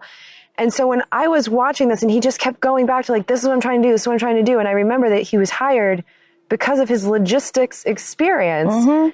It sounds to me like he's trying to actually run the place. Okay. It actually made me feel a little bit better about all of it. We found these imbalances and we did not as great a job as we should in recovering for it, but we will. I'm seeing improvements right now. Once that comes together, mail will be moving around the country at 97% on time. And I'm very, very excited and committed to trying to do that. And that, again, enables us to balance the front end and the back and the delivery end of the system, and saves us all that money that you saw in the audit report. And it's in billions, not in millions. So, yeah, I'm not so worried about him and the operational stuff. It's more the big picture situation, because through all this is when I found out what the Trump administration has in mind for the Postal Service. And there's one person in particular whose name kept coming up. Munchkin. And it's Steven Mnuchin. This is what David Williams said is going on and why he resigned. And again, this is the guy that I do trust. I recently resigned as the vice chairman of the Postal Board of Governors when it became clear to me that the administration was politicizing the Postal Service, with the Treasury Secretary as the lead figure for the White House in that effort. By statute, the Treasury was made responsible for providing the Postal Service with a line of credit. The Treasury was using that responsibility to make demands that I believe would turn the Postal Service into a political tool, ending its long history as an apolitical public infrastructure. Then he goes on and gives more details about what Mnuchin is doing. Hit me. Yeah, go. The Secretary was keenly interested in labor agreements, postal pricing increases, and especially volume discounts being given to Postal Service's largest customers, Amazon and UPS and FedEx. The Postal Service replied to the early demands from the Secretary, explaining that the provisions he was asking for were illegal, but the concerns were ignored. Wow. Yeah. And so, like we go into other countries and we give them money and we say, like, you can have the money if you change your economic laws. That's what Mnuchin is doing in the Postal Service. Check this out. Actually, it predates the latest $10 billion expansion.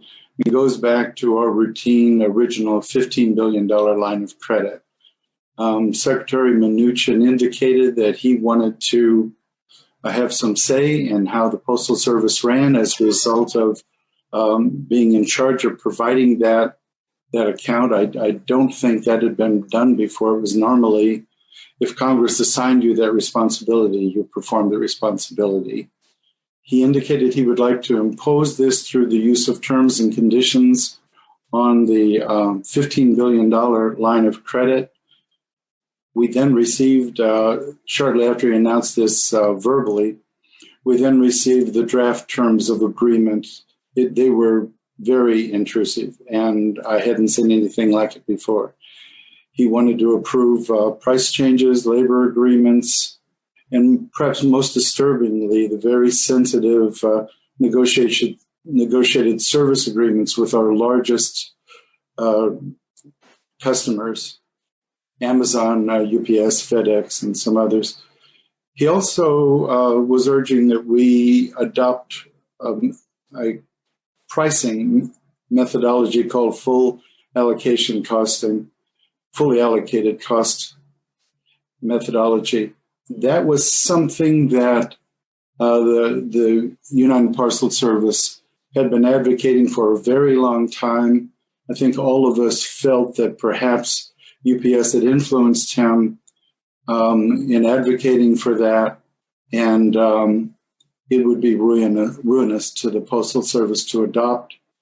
No one would adopt it. Certainly not UPS themselves, or FedEx, or Amazon. It would prevent competition in the market where the Postal Service had been gaining market share. He also said this. Postal General Counsel sent a letter saying that the transfer of our duties and decision-making authority to him was illegal.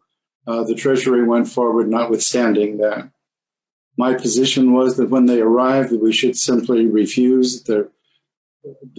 Another department cannot impose its will on another department in the federal government. In addition to that, we were an independent entity, and so it was especially egregious. Especially egregious, man. Especially egregious. And that's what he wanted to do. This is the guy that resigned, but this is what was happening with the rest of the board. The Treasury Secretary also insisted that all Republican appointees on the Board of Governors and the Postal Regulatory Commission come to his office and kiss the ring and receive his blessing before confirmation. His continued contacts with him away from the full board continued issuing orders and expressing his approval and disappointment in their performance. And when they picked DeJoy, there were meetings that were had between Mnuchin and the Republicans on the Board of Governors, that the Democratic ones, like David Williams, weren't invited to those meetings. And there are like disclosure laws that say that if you have meetings like that, they're supposed to be public. But because they didn't invite the Democrats, there wasn't a quorum. Oh my gosh. So they got out of the transparency laws by leaving the other party out of these decisions. And it's not just with the $15 billion line of credit. This is also being done with the CARES Act money. So this is David Cicilline. With respect to your resignation, you resigned because it was your determination that what the Postal Service was being asked to do as a condition of a line of credit, which we included in the CARES Act, those conditions were included. Those were developed by Mr. Mnuchin in an effort to control the Postal Service. Is that right? Yes, I was concerned that the public thought the Board of Governors was running an independent organization, and instead it had become politicized, and the decision making was largely transferred to the Secretary of Treasury. Yeah. And so I wanted to find out, what is Stephen Mnuchin trying to do, right? Yeah. They put it in writing. Because there was a task force, like Trump had a whole thing with Amazon like a couple years back. And he wanted the Postal Service to increase the prices for packages by like 4 times because he was mad at Bezos for some coverage in the Washington Post. It's just weird Trump shit. Yeah. So he sets up this task force to figure out what to do about the post office. And he put Steven Mnuchin in charge of the task force. The task force report begins with a letter from Steven Mnuchin, and this is dated December 4th, 2018. And it says, quote, "We believe these are the first steps forward in creating a sustainable business model," unquote. So it had a bunch of different categories of what they want to do. So first, when it comes to the universal service obligation, it recommends creating a category of types of mail and packages that are commercial in nature, and therefore it would not have a basis for government protection. It also says that, quote, "The USPS must operate in a more cost-efficient manner by exercising discretion to lower service standards," unquote. So, okay, go ahead. Sorry. Yeah. So when you talk about like who's sabotaging the Postal Service, it's real. But it's not who we're blaming. Yeah. So they want USPS to have the authority to charge, quote, "market-based prices for both mail and package items that are not deemed essential services," unquote. It also says, quote, "Purely commercial use of package delivery services should be priced with the intent of optimizing revenue," unquote. What that tells me is they want USPS to package their prices to match UPS and FedEx, so let UPS and FedEx set the bar. And that way we will just pay those higher prices. Yeah. When it comes to the workers, quote, "USPS must also address its rising labor and operating costs," unquote, with new, quote, "cost-cutting strategies that will enable it to meet the changing realities of its business model," unquote. Specifically, it said that the cuts should include, quote, "the expanded use of private sector partners in areas such as processing and sortation," unquote. Hello, Staples program. So they want to bring that shit back. Yeah, $8 an hour. They also want to sell off. So they want to sell off post office real estate to the private sector and put post offices in private businesses where, of course, the post office will pay them rent. They also want, so the one thing that I was like, okay, that's a good idea. They want to allow the post office to do government licensing. So things like fishing and hunting, which actually makes a lot of sense. They already do it for passports. So like, there was one thing in this task force report. I was like, okay, I'm down with that. One of the things that they were crystal clear about is that there shall be no banking at the post office. Quote, "USPS should not pursue expanding into new sectors such as postal banking," unquote. Just, no, do not ever compete with the bankers. This is the USA. They also advocate for a new business model. So, quote, "The reformed USPS business model must embody a new public policy goal, recognizing that the private products in competitive markets increasingly meet the country's communications and commerce needs," unquote. So they basically want the private sector to do pretty much all of it, is the way I read that. Yeah. They refer to digital communication as, quote, "virtually free digital alternatives," completely ignoring the fact that we have to pay for computers and internet access to access any kind of digital communications. And millions of Americans lack one or even both. I mean, we're seeing it with the kids in the homeschooling. Totally, yeah. So it's not free at all, but Steven Mnuchin gets $55 million a year minimum for nothing. So I guess it seems free to him. They also said in the task force report, quote, "USPS must adopt a new, more target business model that is based on providing essential mail and package services for which there is no cost-effective nationwide private sector substitute. This proposed new business model should be based on the USPS's role as a provider of essential services." And they kept mentioning pharmaceuticals as essential services. So basically, the way I'm seeing what they're trying to do is, and in fact, they say it. They say that the Postal Service should provide a, quote, "safety net of necessary postal services." So the Postal Service will do the stuff that is unprofitable for FedEx and UPS. And for all our package needs, we should be using FedEx and UPS. Yeah. Right? That's what it sounds like. So basically, if I'm to sum up what I found out about this, the Republican Party, through their appointees and their privatization plans, have made the post office's financials look bad when they really aren't in reality, are using that to justify cuts to this service. Mnuchin is using the money that now the post office needs to get from the government because of these weird financial problems. He's putting strings on it to enact this. And so here we are, worried about the post office because of the election. I'm worried about the post office because of Steven Mnuchin. So when it comes to the election, what can we do to save the post office?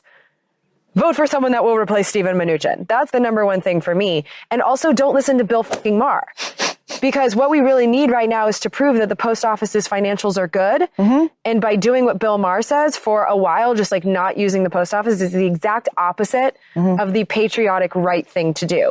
The correct thing to do is to make sure you get your ballot, whether it's from your mail or if it doesn't show up, walk into City Hall and get one. That's what happened to me in Alameda for the last election. I didn't get my ballot for whatever reason, neither did Joe. So I picked it up. And then I walked it in to deliver it. That's the solution for the mail-in voting stuff. It ends right there. But when it comes to the Postal Service, we need to watch out for this task force agenda, fight it with boycotts and strikes as we see it happen, and get rid of Steven Mnuchin. 100%. Like, I honestly am at this point now where this name keeps popping up in such critical ways. I am convinced that Steven Mnuchin right now is the most powerful person in practice in this country. Because we know that Trump is watching TV and campaigning. So who's operating stuff? This guy. Yeah, and little dipshit Jared.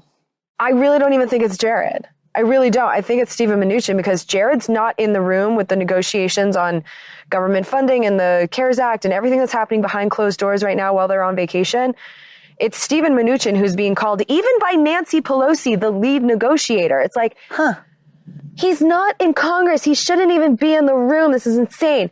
He's doing the CARES Act stuff, and then he's using the money that he was given to control in order to control the post office to make fundamental changes to one of the few government services that we still have left that is still functional. So, I mean, my conclusion on this, and I'm really curious to hear yours. I'm not too worried about DeJoy either.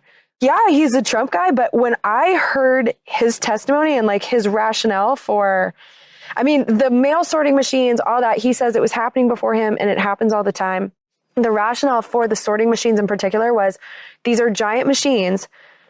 They're still losing mail volume, but they're increasing package volume, which like, hello, COVID, like I've been ordering stuff I don't even need. And so is everyone I know. So the idea that they're taking out these machines, which are half the size of this giant campsite in order to have more floor space for the packages makes sense to me. He also said it was something that was being done before he was there, which I believe because he only got the job in June. And they do move around those blue collection boxes like all the time. So I think we're all going to keep an eye on that because I also don't trust the Republican leadership in this. Like I think the sabotage is based on removing any government competition to private sector unlimited profits. And I think DeJoy is someone who would be on board with that. So that's where my concern is. But I have that with every Republican in charge right now. And a lot of the Democrats too. Because I had a clip in here of when they were doing all the cuts during the Obama years, there were Democrats being like, okay, we know you've cut a lot. We're here to help you. Much as the auto industry has right-sized itself over the last half dozen or so years, what the Postal Service is attempting to do is to right-size the enterprise, and we're trying to not be an impediment, but actually to help you do that. This whole free market thing is a disease in both parties. But as far as DeJoy, like there's so much focus on getting this DeJoy guy out, and there's so much mobilization towards that I'm feeling that is not going to really solve the problem because the next person is going to be picked by who's left on the board of governors, which right now is 4 Trump appointees, including the ex-head of the RNC. So they're just going to replace him with someone else. And DeJoy's transportation logistics ideas don't sound stupid to me. He sounds like someone who's actually trying to govern for a change. It's nice to hear someone have an idea and try and implement it. Yeah, I'm a reluctant, I don't know, I wouldn't say a supporter, but, I totally get his history, the logistics stuff. That totally makes sense. His financial ties, an issue, but this is, he's not the first and last person to have that problem. I think we need a law with consequences for conflicts of interest. Well, I think we have them, but they're just not enforced. Exactly. I think you're absolutely right about that. So that's the thing. Like DeJoy has conflicts of interest, but like Nobody's I've been documenting conflicts of Trump. Oh my Trump, God. Trump, Trump. All over the place. Yeah. So he has the same problem as everybody else, but he's not the issue. Stephen Mnuchin is the issue. Well, I think he is the issue in that all these people that are just doing his bidding, he is the head of the crime family and everyone else is a, committed soldier in the game. Mnuchin's fulfilling what he was asked to do.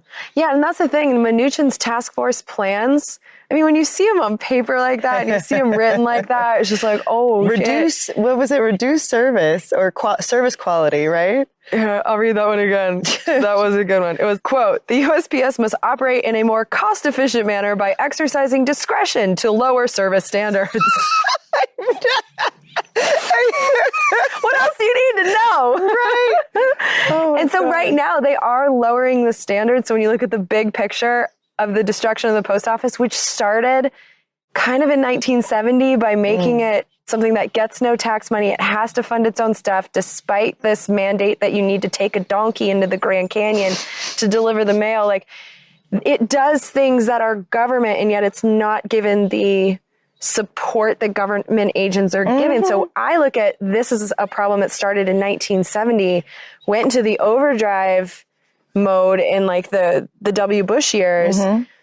But the plan has been quite remarkably consistent, and it's all aimed, I think, at benefiting these private companies that see the USPS as competition. So they want the USPS to continue to be the one to have the donkey because they don't want to do that's it. a money loser. It's an essential service, right? The donkey will be an essential service that USPS will deal with, but UPS can handle New York City, and make profits. And like the rest of us, I'm kind of used to paying $7 to get a package across the country. I know UPS, it's like $30. Even on their slow one, their slowest is 2 day. Yeah, it's like $60 or something. I used to ship stuff out of Macy's when I worked there. Yeah, I'll ship stuff with them when I need it there, like really quick.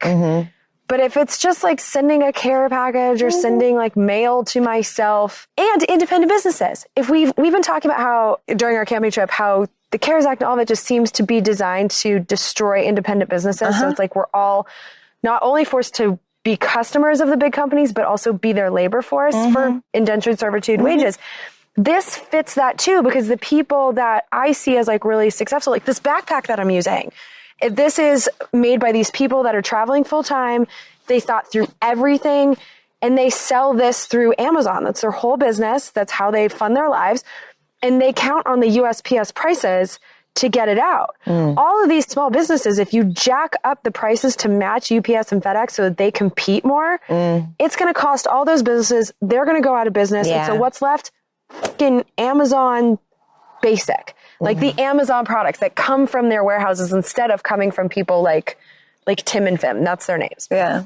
Well, the prices would be jacked up. Their margins would be trash. Their volume would go down. It gives us less independence as consumers, workers, and entrepreneurs and small businesses. Like it serves the purpose of making us all just cogs in the corporate system to eliminate the way that we affordably get stuff to each other outside of their system. Because the lip gloss I've been using too, I got that from some like small company. They sent it to me in the mail. It took they write like a little handwritten thank you. Yeah. It's awesome. I saw the stamp in the corner. It cost them like $3.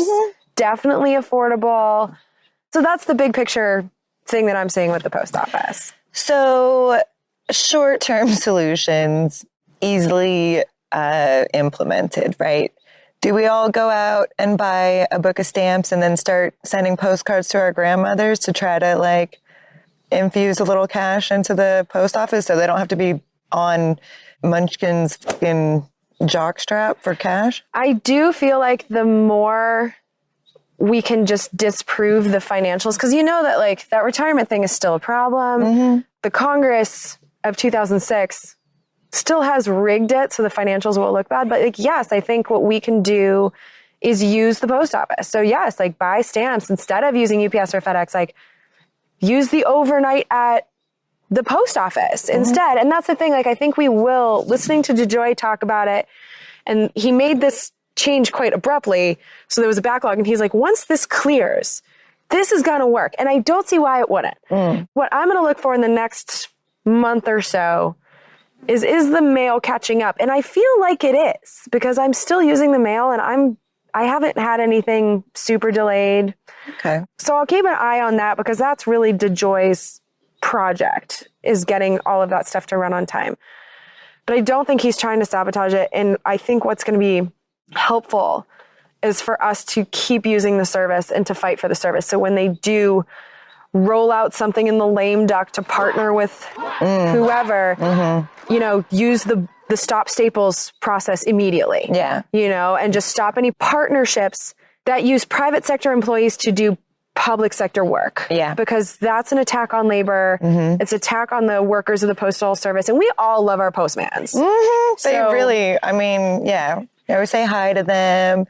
Yeah. Yeah. And I think the postal workers, for a lot of people, that's the only person that's going to notice if you're dead and tell someone. That's so morbid, but you're not wrong. It's true. Who else comes to your door all the time and is going to notice, like, oh, this box is really full. Like, maybe knock on your door. Like, what's the smell? Like, it's the postman. Who else comes to your door?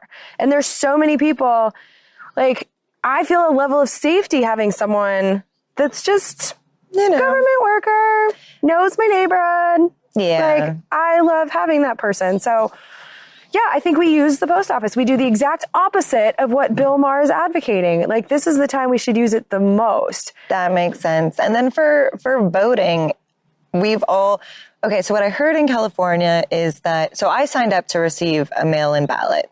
And then what I heard was any registered voter is going to have a ballot sent to them. Yes. And there's a couple other states where that's now the case. So in the last election pre-COVID, I was a mail-in voter because I requested to be one. Now, if you are registered, you're getting a ballot in the mail. And so, and that's what Trump doesn't like. He doesn't like that we now just have one less hurdle to getting our ballots, because there's going to be people that are just like, oh, here's my ballot. Might as well vote.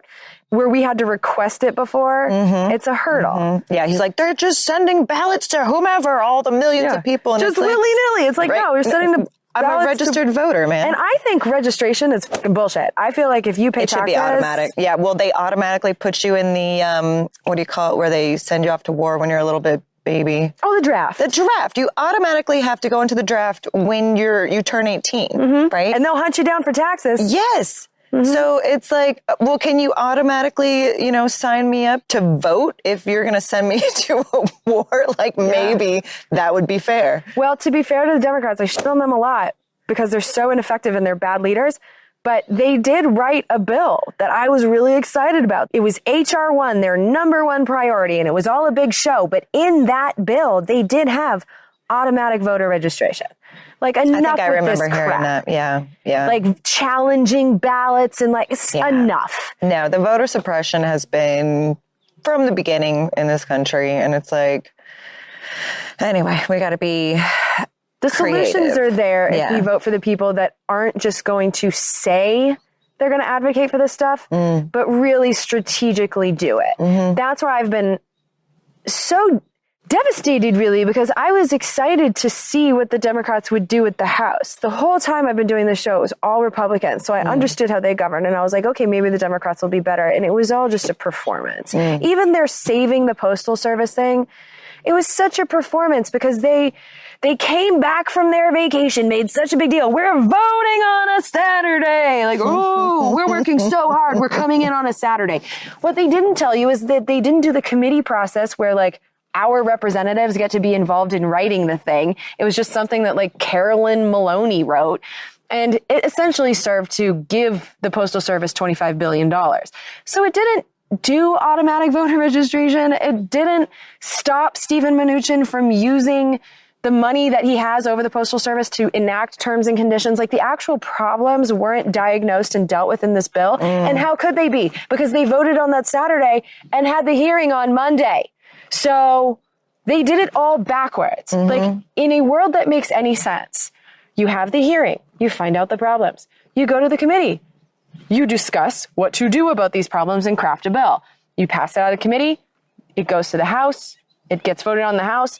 Because the regular peon members are involved in this, they usually take more ownership in things that they didn't just have dictated to them from the leadership of the Democratic Party. I mean, I don't really blame anyone for being pissed about this whole process. There were 67 members of the House that didn't even bother to participate in this charade because the Senate, Mitch McConnell was like, we're just not voting on this. And Trump's like, I'm just going to veto this.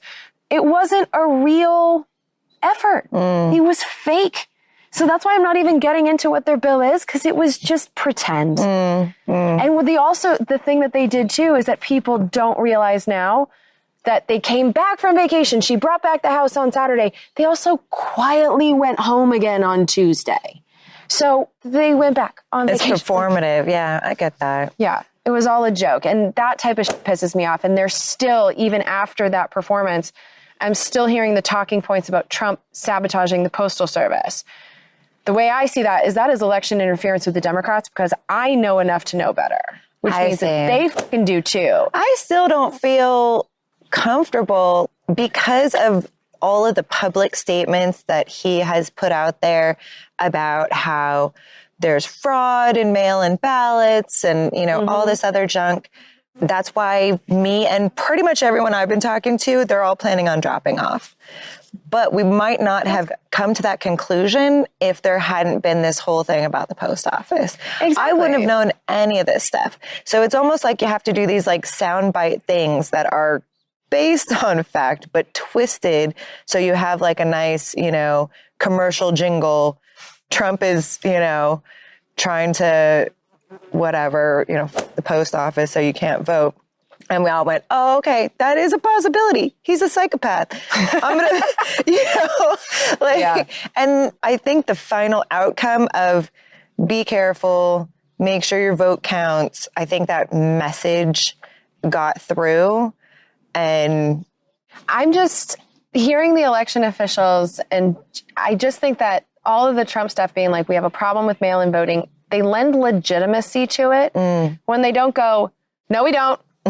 It's a fraction of what they can handle in a normal year, and this is a COVID year. So they don't have nearly as much mail right now. It's not a problem. If the Democrats had, I think since the very beginning of this, there has been this constant state of panic that lends legitimacy to what Trump says. Like, if you react so seriously to something that's just Trump word vomiting, there should be some nuance in the responses, I guess. And it would be better if to tell people what the real problems are.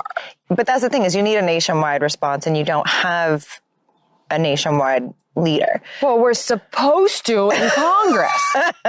Well, so this is crazy. You go, okay, everyone, we want you to stay home. We want you to be safe. We're going to make sure we're putting in the infrastructure now, if we need to make sure everyone gets their ballot by, October 3rd, we're supposed to get ours, right?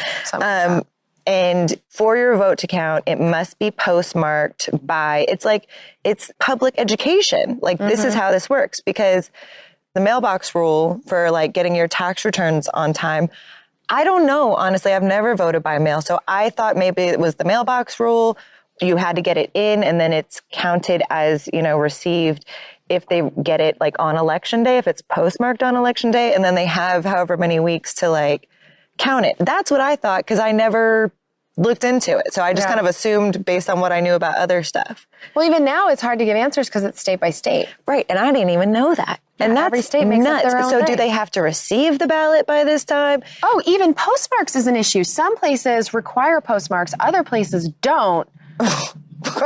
What a cluster. It's such a cluster. And so one of the things where I get so upset with Congress is that we knew this emergency was coming. All of this is foreseeable. They had the opportunity with the CARES Act because they had leverage. The corporations wanted their bailout. And in return for that bailout, instead of staying on vacation, Nancy Pelosi could have had hearings where they craft this with everyone. They could have done a more regular process instead of just throwing something together to say that they did something. They had an opportunity and they lost all their leverage. And so here we are. The other side of that is if they take the time to, discuss and, all this, it'll be headlines. They're holding up the funding. People are unemployed. You got to manage all that. You do and you don't, because there's so much nonsense at this point that if your goal is good governance, govern well and the results speak for themselves. I hear that. If you look at when the CARES Act was signed, it was signed the day after my birthday, March 27th. I'll never forget that date.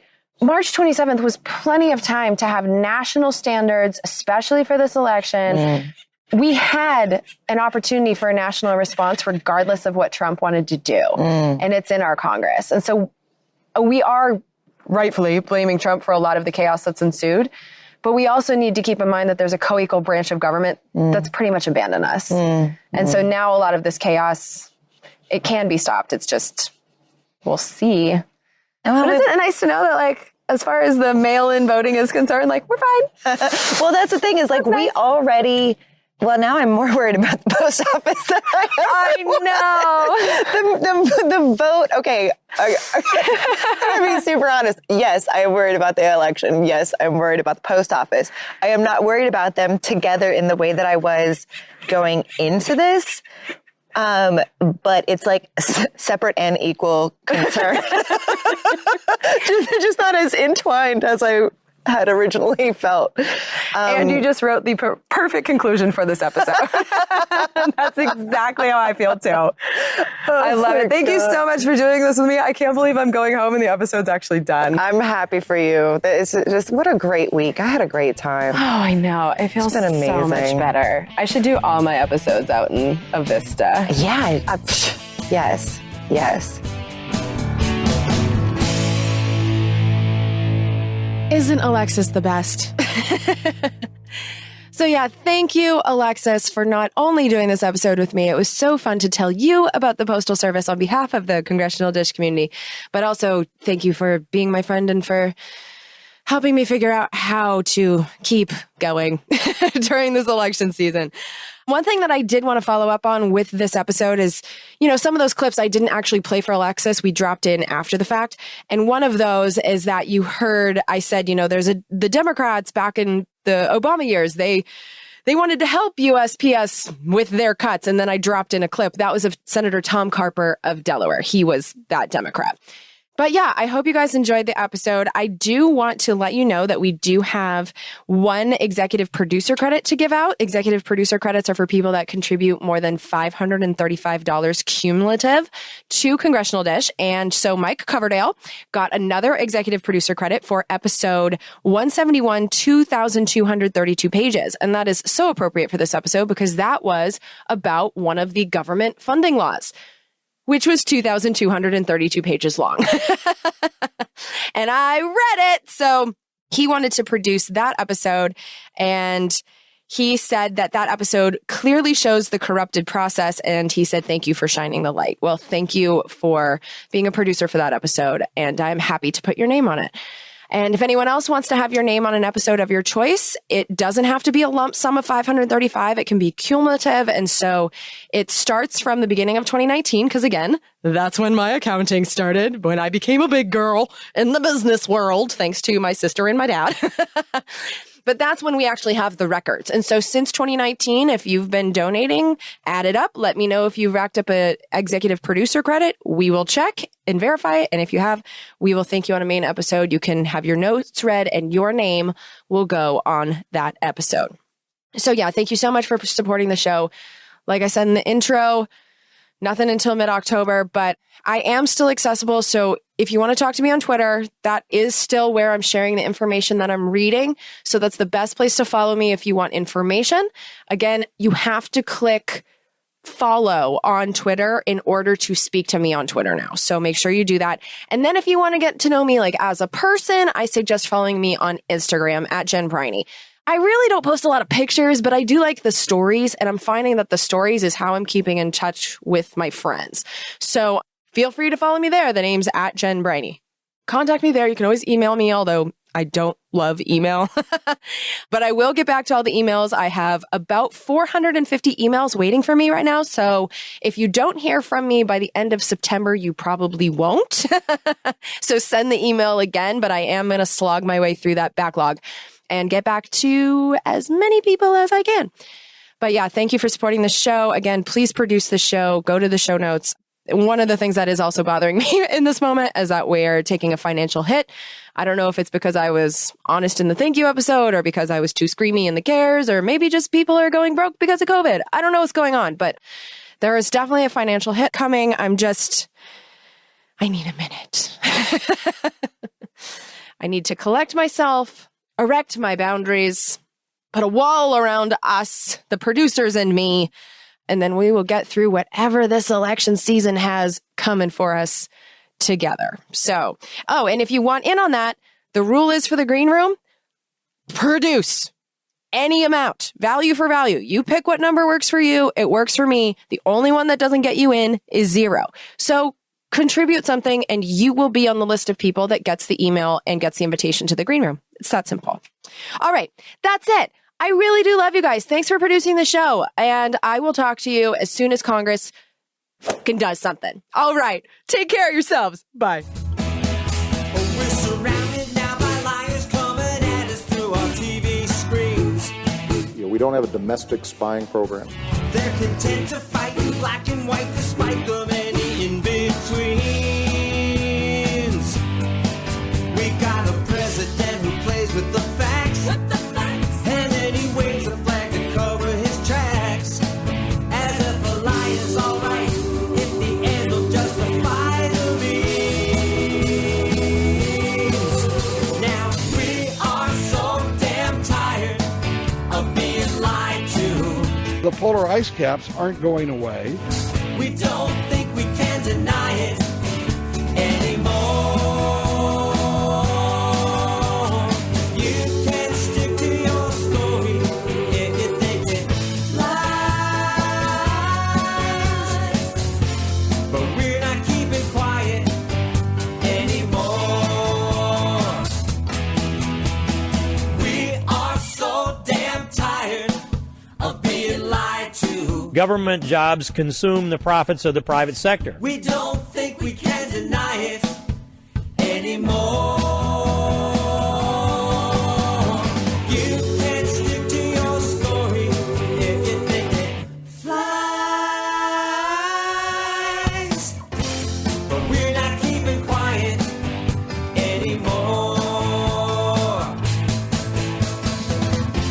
Now we're not keeping quiet. These bills represent common sense, bipartisan solutions that actually solve problems.